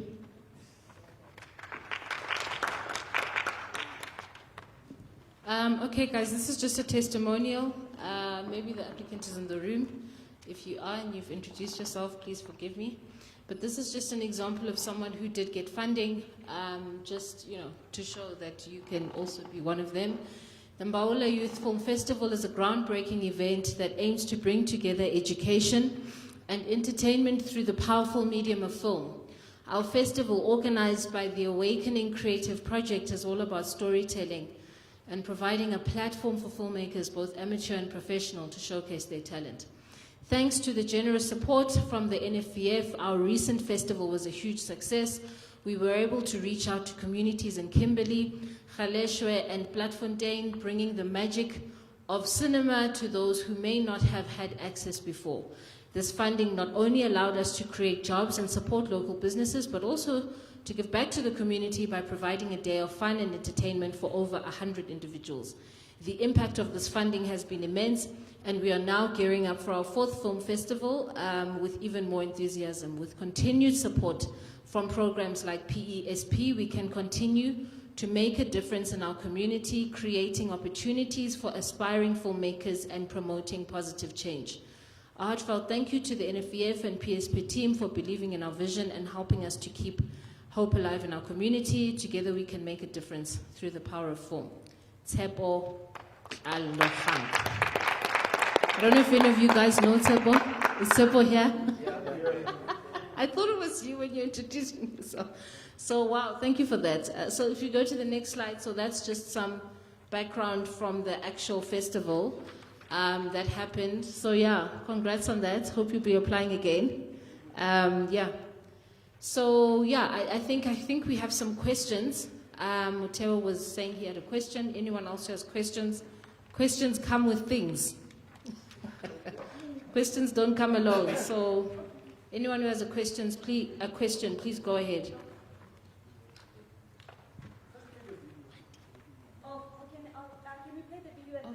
The application video, sorry.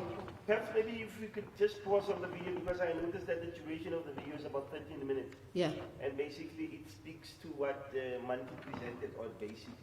You know what I mean? I'm sure it's available online, and then perhaps maybe... No, I think we'll still play it for the benefit of people who've never applied before, but we can go through questions, it's fine. All right. Anyone has a question?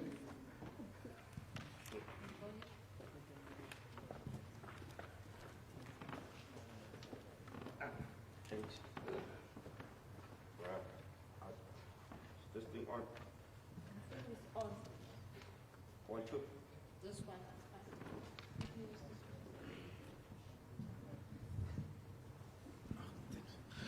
Thanks, Michelle. No, thank you, Onke. Thank you, Manti, for the presentation as well. My questions are just brief and to the point. I just wanted to find out in terms of, I know that the focus for the NFVF this year, especially with PESP, it is for the under-serviced provinces. Is there opportunity for inter-provincial projects to be able to address that? I think one would want to know about that. Also, I just wanted to find out, particularly when it comes to stream 2, sometimes training initiatives that are production related or content generation related, are you open to them as well? Yeah, those are my two questions. Okay, cool. Those are good questions. Thanks. So you can do interprovincial if you want to do a training program. My suggestion to you, focus on underserviced provinces. We have had applications before that wanted to go through all 9. The budget was too high, so we granted them funding, but we cut out the projects they wanted to do in Gauteng and whatever to reduce the amount. So my suggestion to you, you can do interprovincial, but do them in different provinces, Northern Cape, Free State, Mpumalanga, Northwest. Focus on those, Limpopo, Eastern Cape. Your second question was about like the stream 2 in terms of the training initiatives. Yeah. Sorry, I can it be production related? Like yes, yeah. Okay. So you can do a training thing. If you want to train people on a production set, you can do that. So if you know someone's shooting somewhere and you want on-hand experience for camera guys from the DOP to whoever, right? You can do that.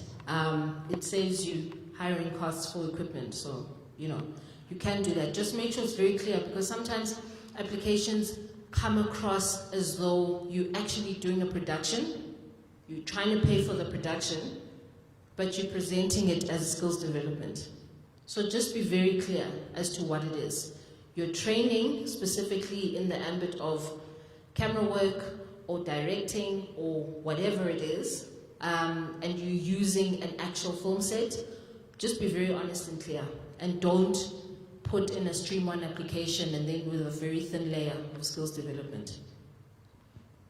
Thank you. My question is actually just wanted to ask, applying for 2 separate things at the same time, should you apply for them as, let's say I'm applying for them as a company, say I want to do production and I also want to do skills. Is it possible? Because me personally, I'm in the clothing manufacturing space, so I was looking at maybe say shooting a docky in terms of maybe just showing stuff, and also having a side project also maybe saying in terms of developing up and coming whatever's maybe like say clothing. Let me just stick in my space. I'm also developing the next generation in terms of the whole clothing manufacturing, and I'm also shooting it to show that this is actually how everything went about. Okay, so my suggestion to you from the get-go, even before I answer your question, is be clear about what you want. You are saying that you are in the clothing industry. Relate the clothing industry to this industry, to film, wardrobe. That's your language. Don't say I'm in clothing, I'm in textile, I'm in what. Wardrobe. Stick to what we do, right? So relate it to this industry. So if you want to do, if you want to do a skills development program, it's wardrobe related. For different types of film sets, for different types of formats or whatever the case is, it's wardrobe related. Now, if you want to do a documentary on how you create clothes, Obviously, that doesn't have to be wardrobe created. That's fine. It can be a documentary. A documentary can be on anything. Your documentary can be on that. It can be on the process of creating clothes. That's absolutely fine, right? Then stick to that, right? But I just wanted to, you know, if it's a docu on how to make clothes, then it's a docu on how to make clothes, right? If it's a skills development program, in the context of clothing, you're doing a skills development program on wardrobe, right? That's how you frame it. That's how you structure it. Now, can you apply for both? You can. You're only going to be approved for one. You can apply for all 3 streams. It's fine. But you're only going to be approved for one because we just don't have enough money. Follow up, that's every time you apply, you get that tag number to prove whether. So are all of those individual projects going to have individual taglines? Yes. Or? Yes. Yeah. Okay. I wanted to know if you can apply as an individual and Oh, hi. Yeah, sorry. okay. I wanted to know if you can apply as an individual and a company for the same project. No, you apply as an individual or a company. Decide. Which one do you have all the documents for? Use that. Okay. The Yeah. other one, you said in your presentation that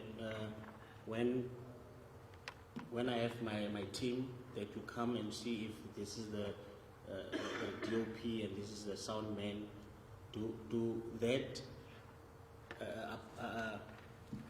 if affect the project if, for example, the videographer was one of your applicants but maybe had made fraud or something? Yeah, all right. So you're saying you, in your team, Yes. you have someone who's been convicted of fraud? Not saying fraud as in fraud. Let's say A crime. Yeah, maybe you came there, like you said something to the effect that when it's approved, Mhm. you want to see the videographer, you want to Yes. see the lightsman and Yes. whatever. Yes, Let's say due the diligence. yes. So the lightsman, the videographer, Yes. probably he's for submitting his returns for the second tranche did not apply. Does it affect my project? Okay. What are you asking me? Are you asking me about tranche payments, or No, or are you asking me if someone has applied That's as well whoever in I- your team? Whoever I hire, does Yes. it affect my project? In what way? Listen, are you saying you apply and then you hired me to DOP Yes. and I could claim my money from Onke? No, you're the DOP. I'm a DOP. Yeah. So- Washington Strategy. Does it affect my project? My what? So the question is, yeah, let me say I'm an applicant. She's also an applicant, ne? And then she does the application, she doesn't submit whatever she needed to submit. You must remember when we were going around, you were saying we must identify people that we can work with. Then I applied and I took her on board on my team. So his question is that her problems with you guys will then affect her if she's on my team. That was the question. Okay, sorry, I misinterpreted it, but they won't. No. Oh, hi. My question is very simple. It seemed from my last application on, from PEPS, I'm a beneficiary of PESP 3. And my question is, I see that you don't fund, when you do fund, you are not allowed to buy equipment rather than rent. Northern Cape is a bit far-flung from most of the places that rent out equipment. And there are other costs that occur when you do rent. Do you allow this on the street to rent, to buy, or is it the same process where you have to rent? You hire, but in your budget include those additional costs. So if it's additional transport, you can include it in your budget. Okay, thank Yeah. you. There was someone here who has equipment. I don't know who it was. Quite a few of them. I can even see them now. Yeah. So there's people who have equipment. Majority of us we have equipment here. So when I was saying, listen to who's in the room, half your problems can be solved.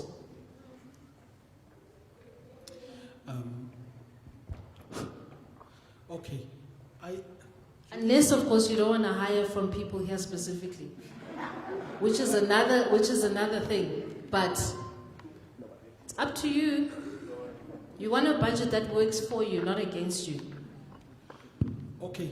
Earlier, when I introduced myself, I spoke about that 13-part series. Yes. And I saw during your presentation for non-fictional, you spoke about projects that will not be considered which is prepared for television, and ours is really prepared for television. However, it can be scaled to any, whether television or any other distribution channel. Yeah. My question, and also the cap being 600,000 rand. For animation, it's 400,000 for normal dockies. Okay, so, but I also saw in your presentation you spoke about pilot projects. Would we be able to, from the 13-part series, do a pilot project, which we can, before we can even do the entire production? Or is this specific roadshow that you're doing? Is it for new projects? It's a new project. It will be a new project. Or is the presentation or the road show that you're doing specifically for PESP? And if that is the case, that's fine. To a degree, it will mean that I'm probably in the wrong meeting. However, is there a possibility of funding a project like ours outside of the PESP, which is under the mandate of your foundation? Yes, and besides the PESP. Pilot. Remember, NFVF. Generally, whether there's PSP or not, we don't fund series to full completion. We don't have enough money. We don't fund series, we don't fund reality shows, we don't fund soapies. We just don't have enough money. If we were to fund a lot of those TV formats to their full capacity, nothing would go to film, literally. It would literally exhaust the budget, so we don't fund them in full completion. That's why we fund, ordinarily, a TV pilot. So under ordinary funding, NFVF, even under PSP, you can get funding for the pilot, but not the full series. Yeah. Thank you. If it were a docu, under ordinary funding, you could get funding for a 2 to 3-part documentary. Hi, my name is Donovan Jacobs. I was sitting here at the back, so I didn't introduce myself. I'm a filmmaker and currently shooting my documentary. The question that I have is, last year I was here also for the same thing, PSP3, where you guys said that you need projects from the Northern Cape, and many of us, not many, but the few that are here did apply. And I sent through my application and I was unsuccessful. Then I requested for the panel notes and all the type of things. So I got 2 out of 3. The third one, in his response, wasn't negative, but just said that maybe if I did this to the story and this to the story, it could have been successful. So with that said, I got 69%. And last year, I remember the panelists also said that we are looking to help people so that if we see your project has made it to a certain point, then you can contact them and say, listen, let's work, let's minimize your budget, or let's talk and maybe try and fix your documentary script or those type of things. So my question is, have you, in the Northern Cape or around the country, how much cases did you have where you actually saw that someone's project had potential and assisted them? Okay. So you're talking about a mentorship program we had under PSP3, right? So what some of the panel members, there was a bit of money left over under Stream 1, and they had wanted to do a mentorship program for some of the particularly emerging filmmakers. I'm not saying you're emerging, but it was particularly focused on emerging filmmakers, and we had some mentors assist them, right? We obviously had to pay them because we're not going to expect people to do the work for free. So we had some challenges with that program because we also didn't have enough time to structure it accordingly. where the mentorship would actually produce something fruitful, where the beneficiaries could come back and say, actually, you paid me up with so-and-so and it actually made a difference, right? So we haven't continued with it. Again, our budget has been reduced by 16 million. So it's not something that we could have investigated and said, this is what we found in each of the province, right? My suggestion to you, if you are willing to, is to apply again with that same project, having incorporated whatever that third panel member said, right? We had a applicant in Mpumalanga, and the applicant in Mpumalanga had done, this is someone who's got funded for his film festival, I think 2 or 3 times. But before then, he'd been rejected like lots of times. And he was saying his strategy was he literally takes the notes, he applies everything and he reapplies. And he attaches the notes when he reapplies, right? And he did that until he started getting a proof of funding. And he's now, he's one of those people that consistently gets a proof of funding. So, yeah, so that's essentially what's happened. We really haven't had the time to delve deeply into each of the projects from each of the provinces. Okay, thank you very much. So with that said, I've decided that I cannot wait another year. So I continued doing the same documentary. So the next follow-up question is, with the Stream 1 production, is it just production? Because I'm like almost in the middle of my documentary. You want post? So I was going to ask about we do fund post. For Stream 1. Yeah. Okay, thank you. We do fund post. We also apply, PSP, you don't have to wait for PESP. There's normal NFVF funding as well that you can apply for the same project. You do know that, right? So you can apply for PSP and normal NFVF funding. I think the production call closed on the 30th of March. So if you follow all of our social media platforms, you'll see when all of the calls are open. It's relief funding, it's an additional thing. So it's not an either or. But for this one, I can still. Yeah? Yeah?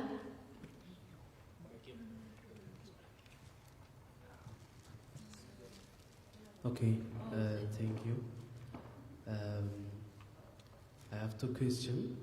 The first one is, someone like me, can I work like a group and personally? That's the first question. The second, can you apply within a group or individually? Let's say, maybe in group, I have a team like, we work together like 8 people. And then if I want to do it personal, can I do that? You can. I mean, a project can have a main applicant, right? Or you can just apply, on your own. It's possible. But you said you were a gospel singer. Yes. Okay, so I don't know under what stream you would be falling under, because we don't fund music, right? So I don't know if it's a skills development program on scoring. I don't know. Right? I mean, I know I'm taking it far. Scoring and gospel music is not the same thing. But I'm trying to relate it to what we do. Making a short movie of like... gospel? Yes. Gospel, spiritual movie, like short movie. Okay. Short films, so you would pair with a producer, right? And you would be involved in the content development process and the script writing process, correct? Yeah. Because I'm just trying to help think it through. You can do that.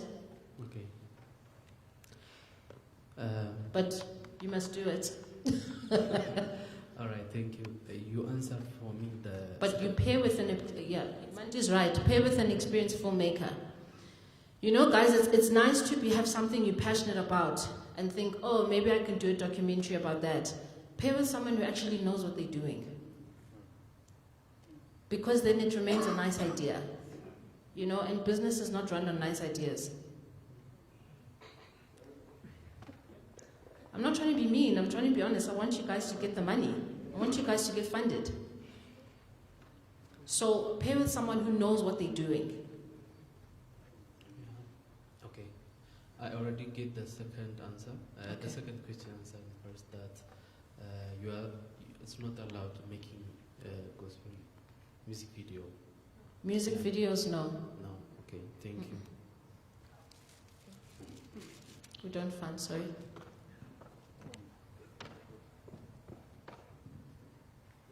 My question is to do with conflict of interest.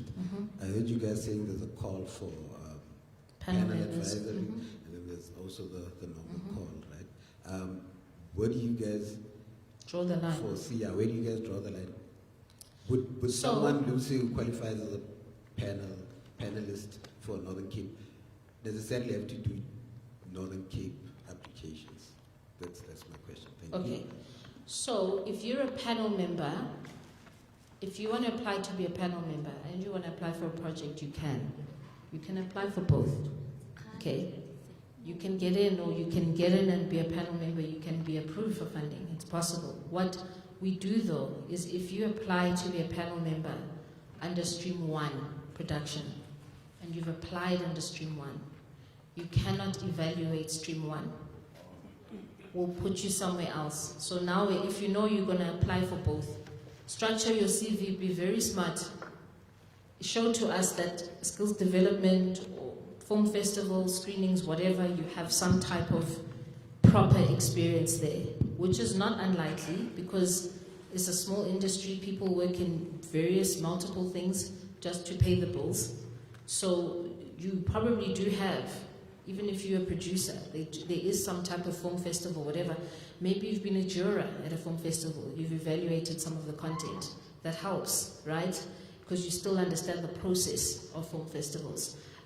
Whatever the case may be. So structure your CV properly so that it makes it easier for us to appoint you and to allocate you to a different stream that you are not an applicant in.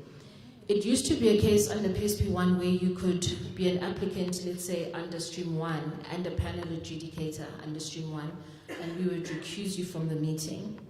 But the board said, no, just make it clean. Yeah. So you can apply for both, you just won't be allocated to the stream you applied for funding under. Anyone else think this guy? Oh, sorry. Can I ask this question because of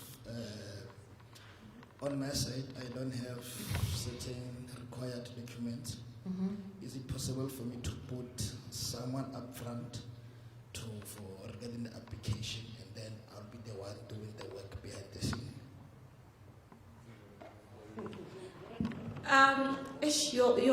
You know that one, we had issues with with our normal circle funding. So, for example, you put Marcia up front. When you guys get money, then Marcia is giving you what? So I wouldn't recommend that you use someone, but if comfortable to use them, it's fine, you can, but I wouldn't recommend. Rather apply as an individual. If you're missing other company documents, rather apply as an individual. Don't use someone else's company, because remember that person is the one that has authority of the company. They can decide what to do with the money when you can't decide. Yeah. Okay, sorry for in this case, we have something like a joint venture that is in tenders. Basically, with you guys, there's no such thing as joint venture, right?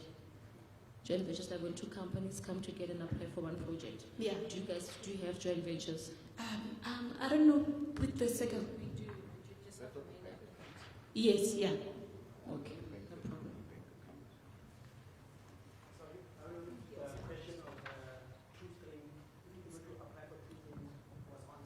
Yes, you can apply for 2 streams, you just only get funded for 1. There's not enough money. Sorry. There's not enough money. Try your luck. What we try to do, I'll be very honest, what we try to do, if you apply under 2 streams, we try to give you the one way you'll get more funding. We do. We look at everything. We look at the jobs. We look at where you'll get more funding. That's what we try to do. And then hey, let's rather give them Stream 3 or Stream 2. We try. We're not always successful, but yeah, there's not enough, guys. Ask one. The question here is, I think we had just a little brief discussion earlier. For skills development, I just want to be clear on that. You said you need a person to be accredited, or the company. Fully accredited or partially? Or partially. Partially is you started the accreditation process, you've been waiting for 6 months, 8 months. they're not coming back to you, it's fine. You just give us wherever you've left off in the process. All right, so you cannot be, if you don't have any of that, you cannot be. No, we don't want, and I'm not saying you're a chancer, but Yes. guys, there are lots of people who look at this thing and they go, oh, I know a couple of things, I'll just train some kids, I'll Google some things, on, and then I'll just do a quick presentation. We're trying to avoid those things. So what I was saying to you earlier is start the process of accreditation. Submit that. Whatever you're saying that says you've submitted the process, you've started, you're partially. That's how we define partial accreditation. All right, yeah, the second question is that I've noticed on the normal call of the NFVF, you spoke about the normal call and the PSPS. And then on the normal call, I've seen something that I'm not sure of, that you must have people investing. There must be some kind of a 50% money that you must have first before you can be funded by the NFVF. I just want you to maybe to help me understand on that one. And then the last one, the last question is, produce, when you do your application, how does a producer and your director affect the application, especially maybe inexperienced or experienced? Thank you. Okay, so, I think the last one, look, you need to submit a team that you believe in, so that's why I'm saying, like, the structure of a CV, it's important, how you compile it. Whether someone has gone to AFDA or not, it's immaterial if their experience shows. Right? So you need to get to a place where you're able to document the experience. Documentation in this industry is highly underestimated. It goes a long way. It's not about having the right journey. You did this, you went to AFDA, then you went to the New York Film Academy, then you did this, then you did... How many people, right, have those opportunities? But maybe they have a lot of experience on the ground. Document that. Let it be evident on the CV. Show that. Show the experience. That's the best advice that I can give you. Because a lot of the times, people will submit CVs of people that maybe have a lot of experience, that are great, or they don't have much. The experience is amazing, but they haven't documented it. So umuntu is reading the CV, what must they do? So document it properly. In terms of the first question you asked, okay, so for ordinary funding, people get funding from different pockets. It's not just NFVF. A lot of people start at the NFVF, and then whatever recommendation for funding they get, they use that letter to say, look, NFVF is interested in funding my project. KZN Inform Commission, please come on board. GFC, whoever, NEF, whatever, ITC. So they use that to get more partners on board. Or they use that in tandem with how they're working with the DTIC.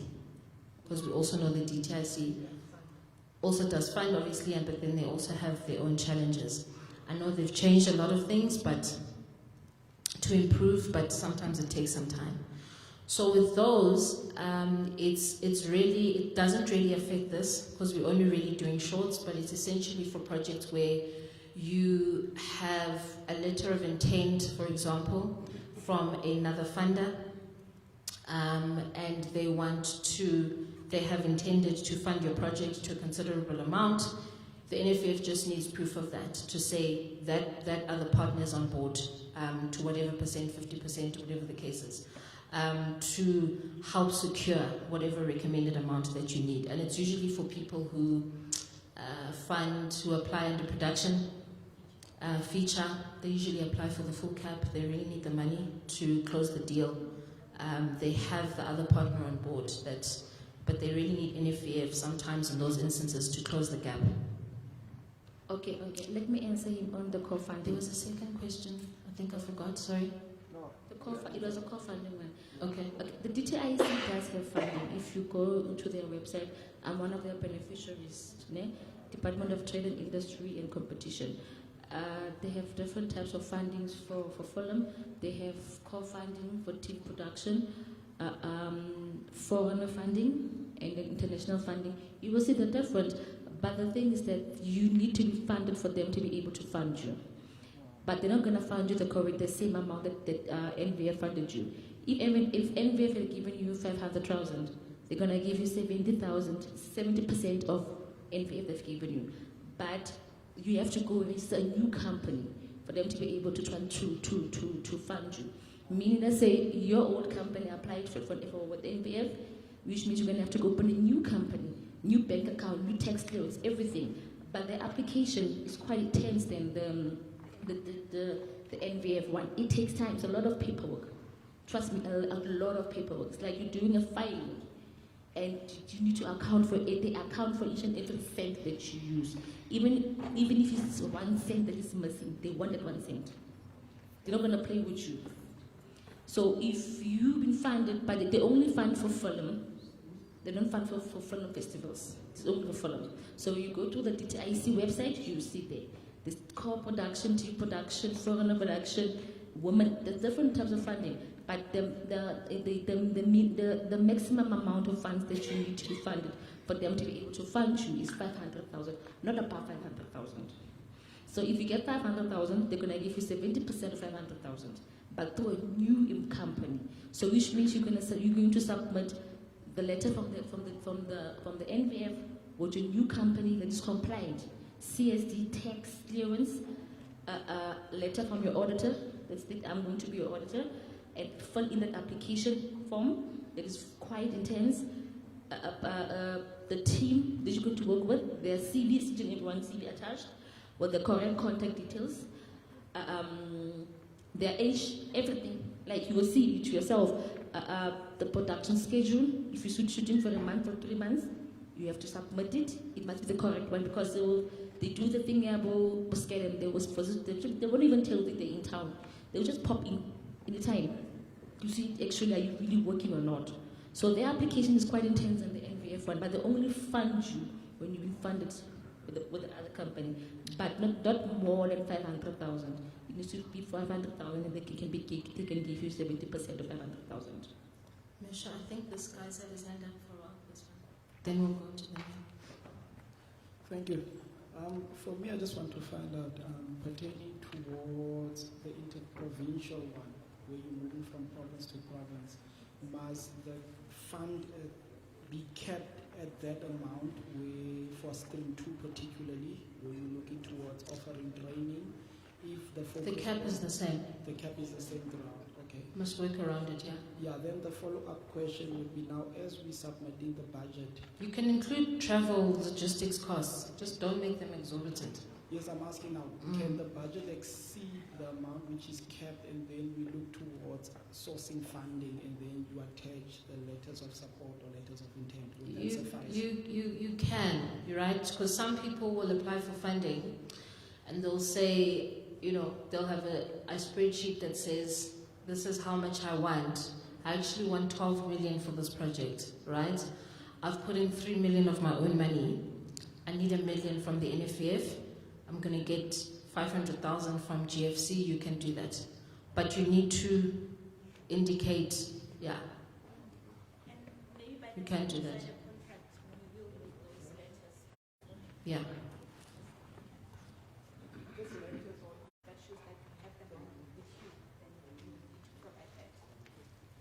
My question is with regards to the due diligence.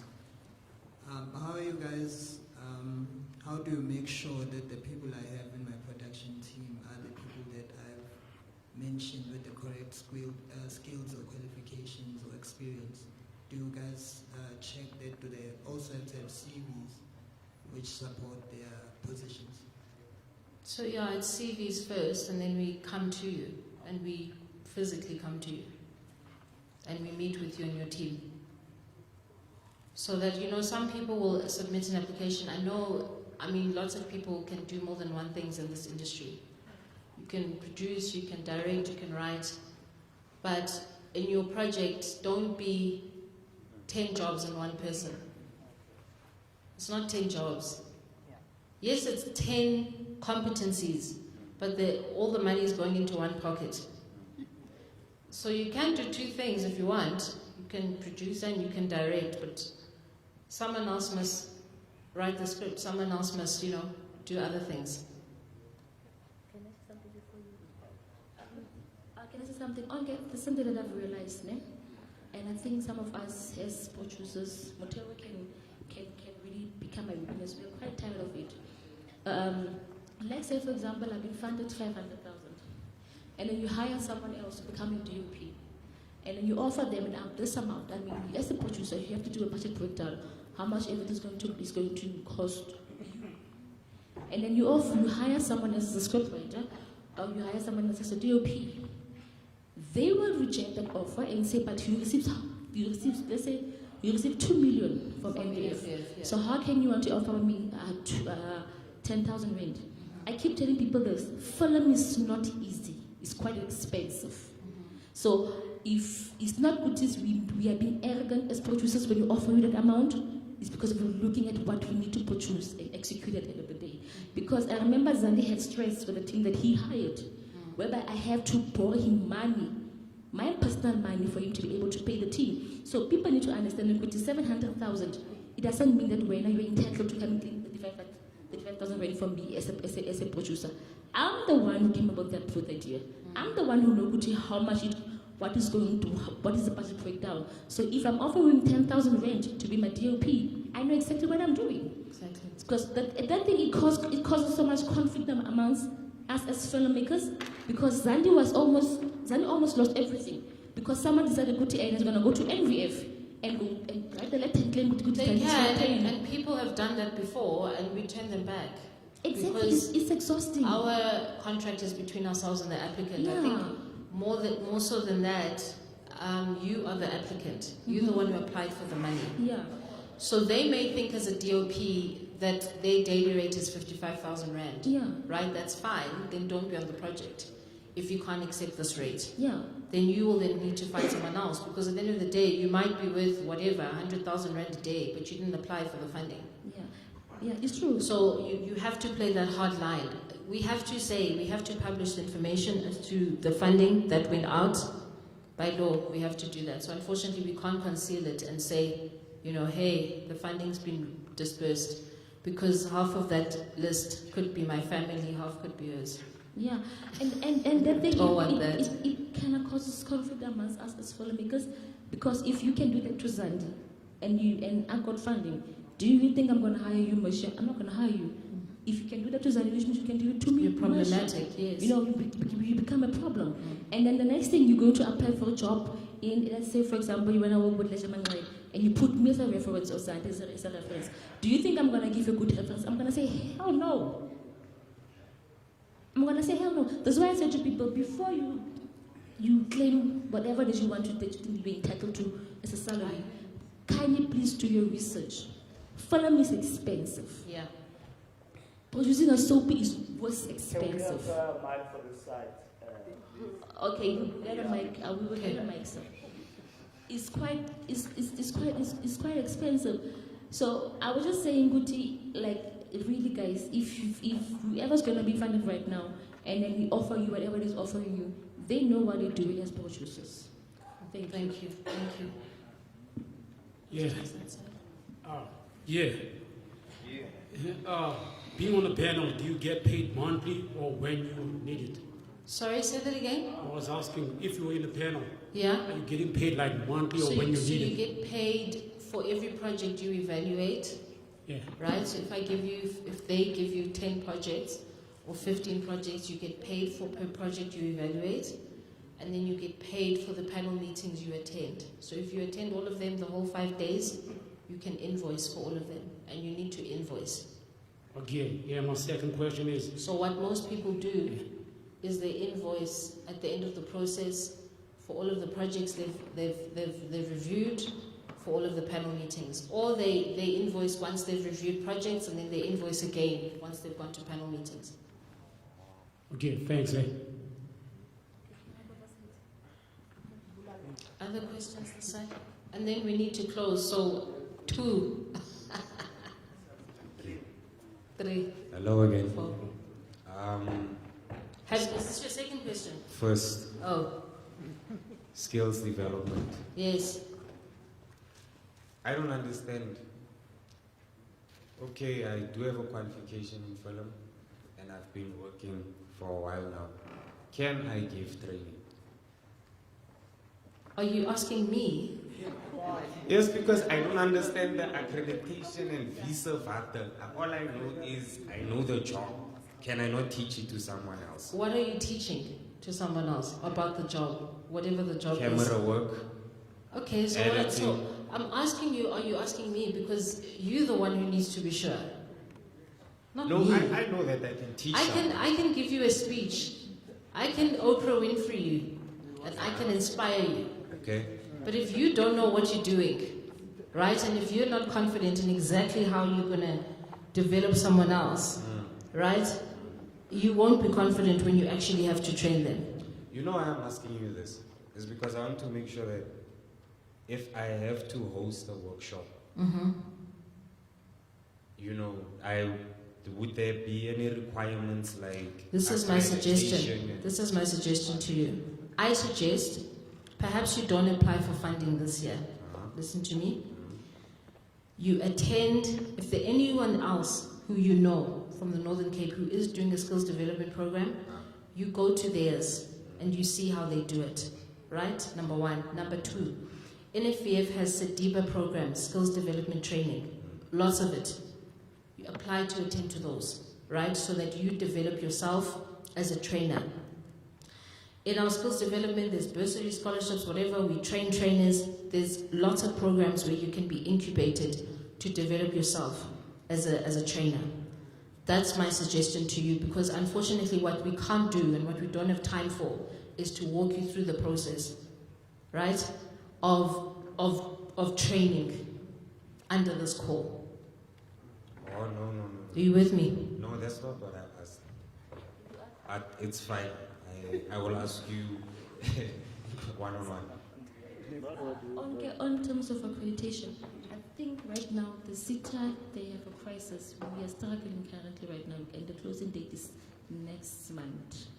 For partial accreditation is fine. That's why I said you don't have to be fully. Yeah. I think there were other questions. I'll be brief and short. I just want to speak a bit about the issue of the training. I think it's very important, especially for Northern Cape-based filmmakers. The reason why I'm raising this thing, we need to understand when we speak of, I think people from the Northern Cape would know what are the skills specific or skills shortage that is needed. So in terms of application, I would like to find out, in the application process, I know that it would be extended probably to people who are not necessarily from the province, but they would be applying for training and development specific initiative, but however it's in the province. In terms of evaluation, is there going to be a process where a Northern Cape entity or a Northern Cape-based individual would be making an application in terms of training and skills development, would be getting preference compared to, you know, compared to someone from the far-flung provinces that has greater competencies than ours. I don't know if I'm... Yeah, underserviced provinces are prioritized. They are, because even in the process when we discuss applications, we always start with the Northern Cape, Mpumalanga, there's a process, Free State, Northwest, we get to Gauteng and the Western Cape at the end of the week. I meant in the application. So the discussion, the conversation always starts. So we can't prejudice people from other provinces. We can't do that, it's not fair. But we start the process with underserviced provinces to give them a lot more time so that people are not discussing them when they're tired and they're over it. All right, no, I think it makes sense. Now, accreditation and non-accreditation or small accreditation. I wanted to let me make an example of an existing training program, like the ones that are done by your real institutes and things, right? What if you have compiled highly skilled people within the industry, and then what you do, or rather your role would be more of a curation of that particular training program? Does that apply when you do that, or you do not target that? Let me make an example about myself. I make an application in terms of a training, and then and then I compile a number of skilled people within the industry to conduct the training. Is that something that you look at, or Yes, you would it's fine. prefer? Is that Yes. fine? Okay. So you are bringing people to train others. Absolutely, it's fine. Yeah. Your trainers are jobs, you're paying them. I just wanted to touch on if I'm a producer, yeah, and I've got a team of people, for instance, I've got uncles that are in the film industry for years now, and my experience with film is minimal or just shoots and small things compared to that.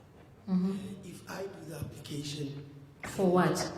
For production, for what? For screening, for instance. Do you want to do a screening? Okay. And then I incorporate them into the project as people who have experience within the film industry. It depends what you want to do.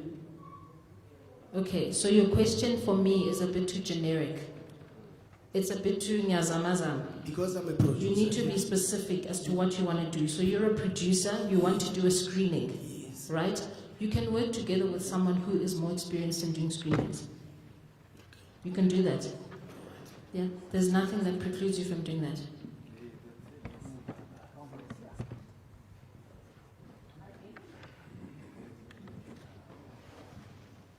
Hello. I would like to find out, Jorge. So, as a space, is there a particular permit that we are supposed to have? Is there particular, maybe like like a Samros to have that music user kind of a? Depends what you're applying for. So if you want to do a festival or a screening, you need an FPB certificate from the Film and Publications Board. It costs about 1,300 Rand. You can include it in your budget before you screen any films. When you screen people's films, you must pay them screening fees. Include that in your budget. Hi, so I'm in Daum in the northwest. There's literally a zilch industry there. Yeah. So what is the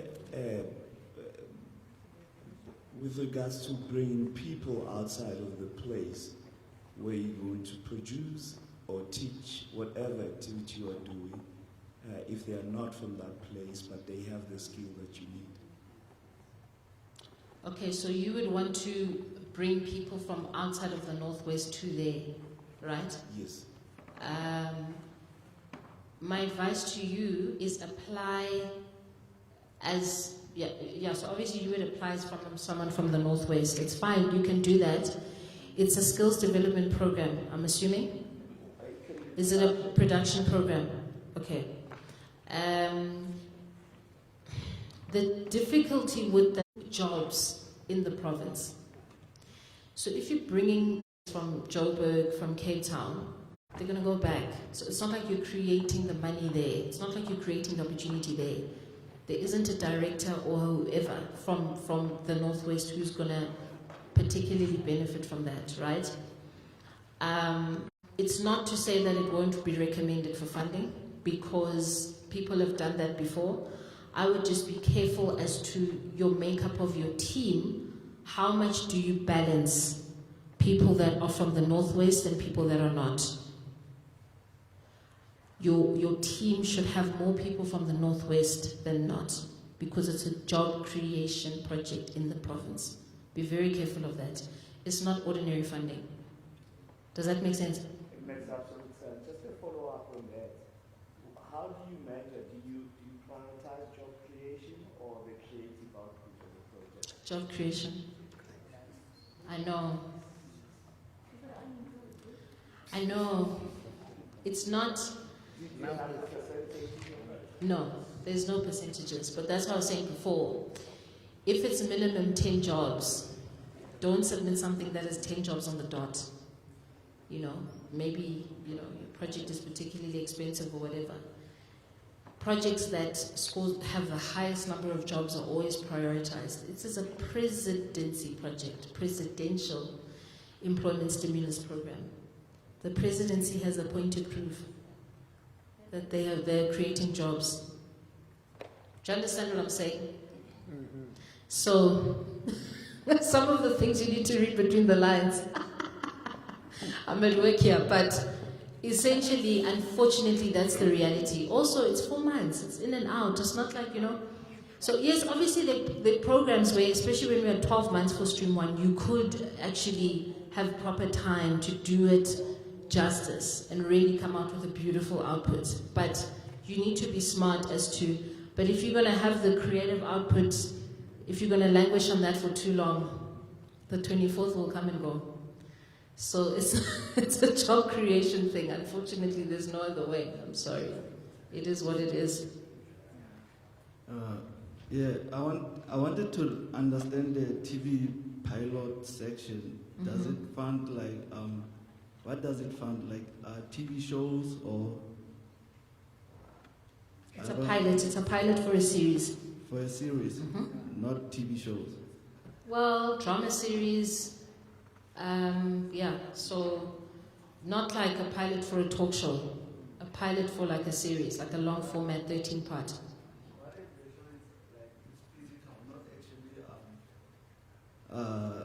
A talk show, but it's like, people are showing their skills in the show. Reality. Yeah. He's asking for the genre. Yeah. Are you? No, we're not genre specific. We're not genre specific. Yeah. So with PESP4, we were getting somewhere. We had Stream 1 on 12 months. We were moving. And then they took away money and they took away time. So somewhere you educate, because also the department needs to, in reality, after PSP1, because we had thought that double check them, the references, see if we supposed to get the that's the door. At the end of the day, you are supposed to. Let us not take chances when we apply and submit names of people that don't exist, that won't serve the province. But course number 5,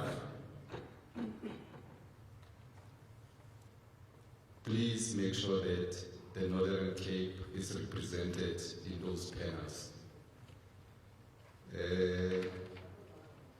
I think that's all that I can give you for now as part courses, things that you need to think about when you are networking or when you doing your field work.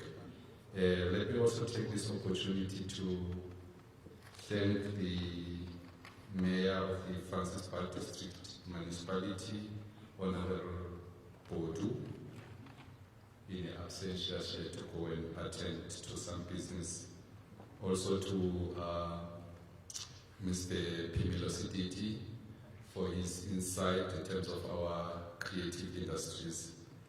I'd also like to say thank you very much to Sisi Onke Dumeko, Siabulela Sisi, with your team.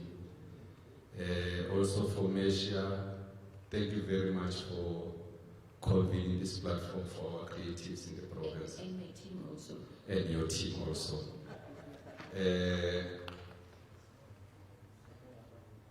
With that said, there's lunch there in the foyer. Let's go have lunch, but we can do our networking as we please in Thank you very much, guys. But Mr. Mahema, are you going to find us? Are you going to find us now? Will you find us? That's the question. I said I would try. No, you can't try, sir.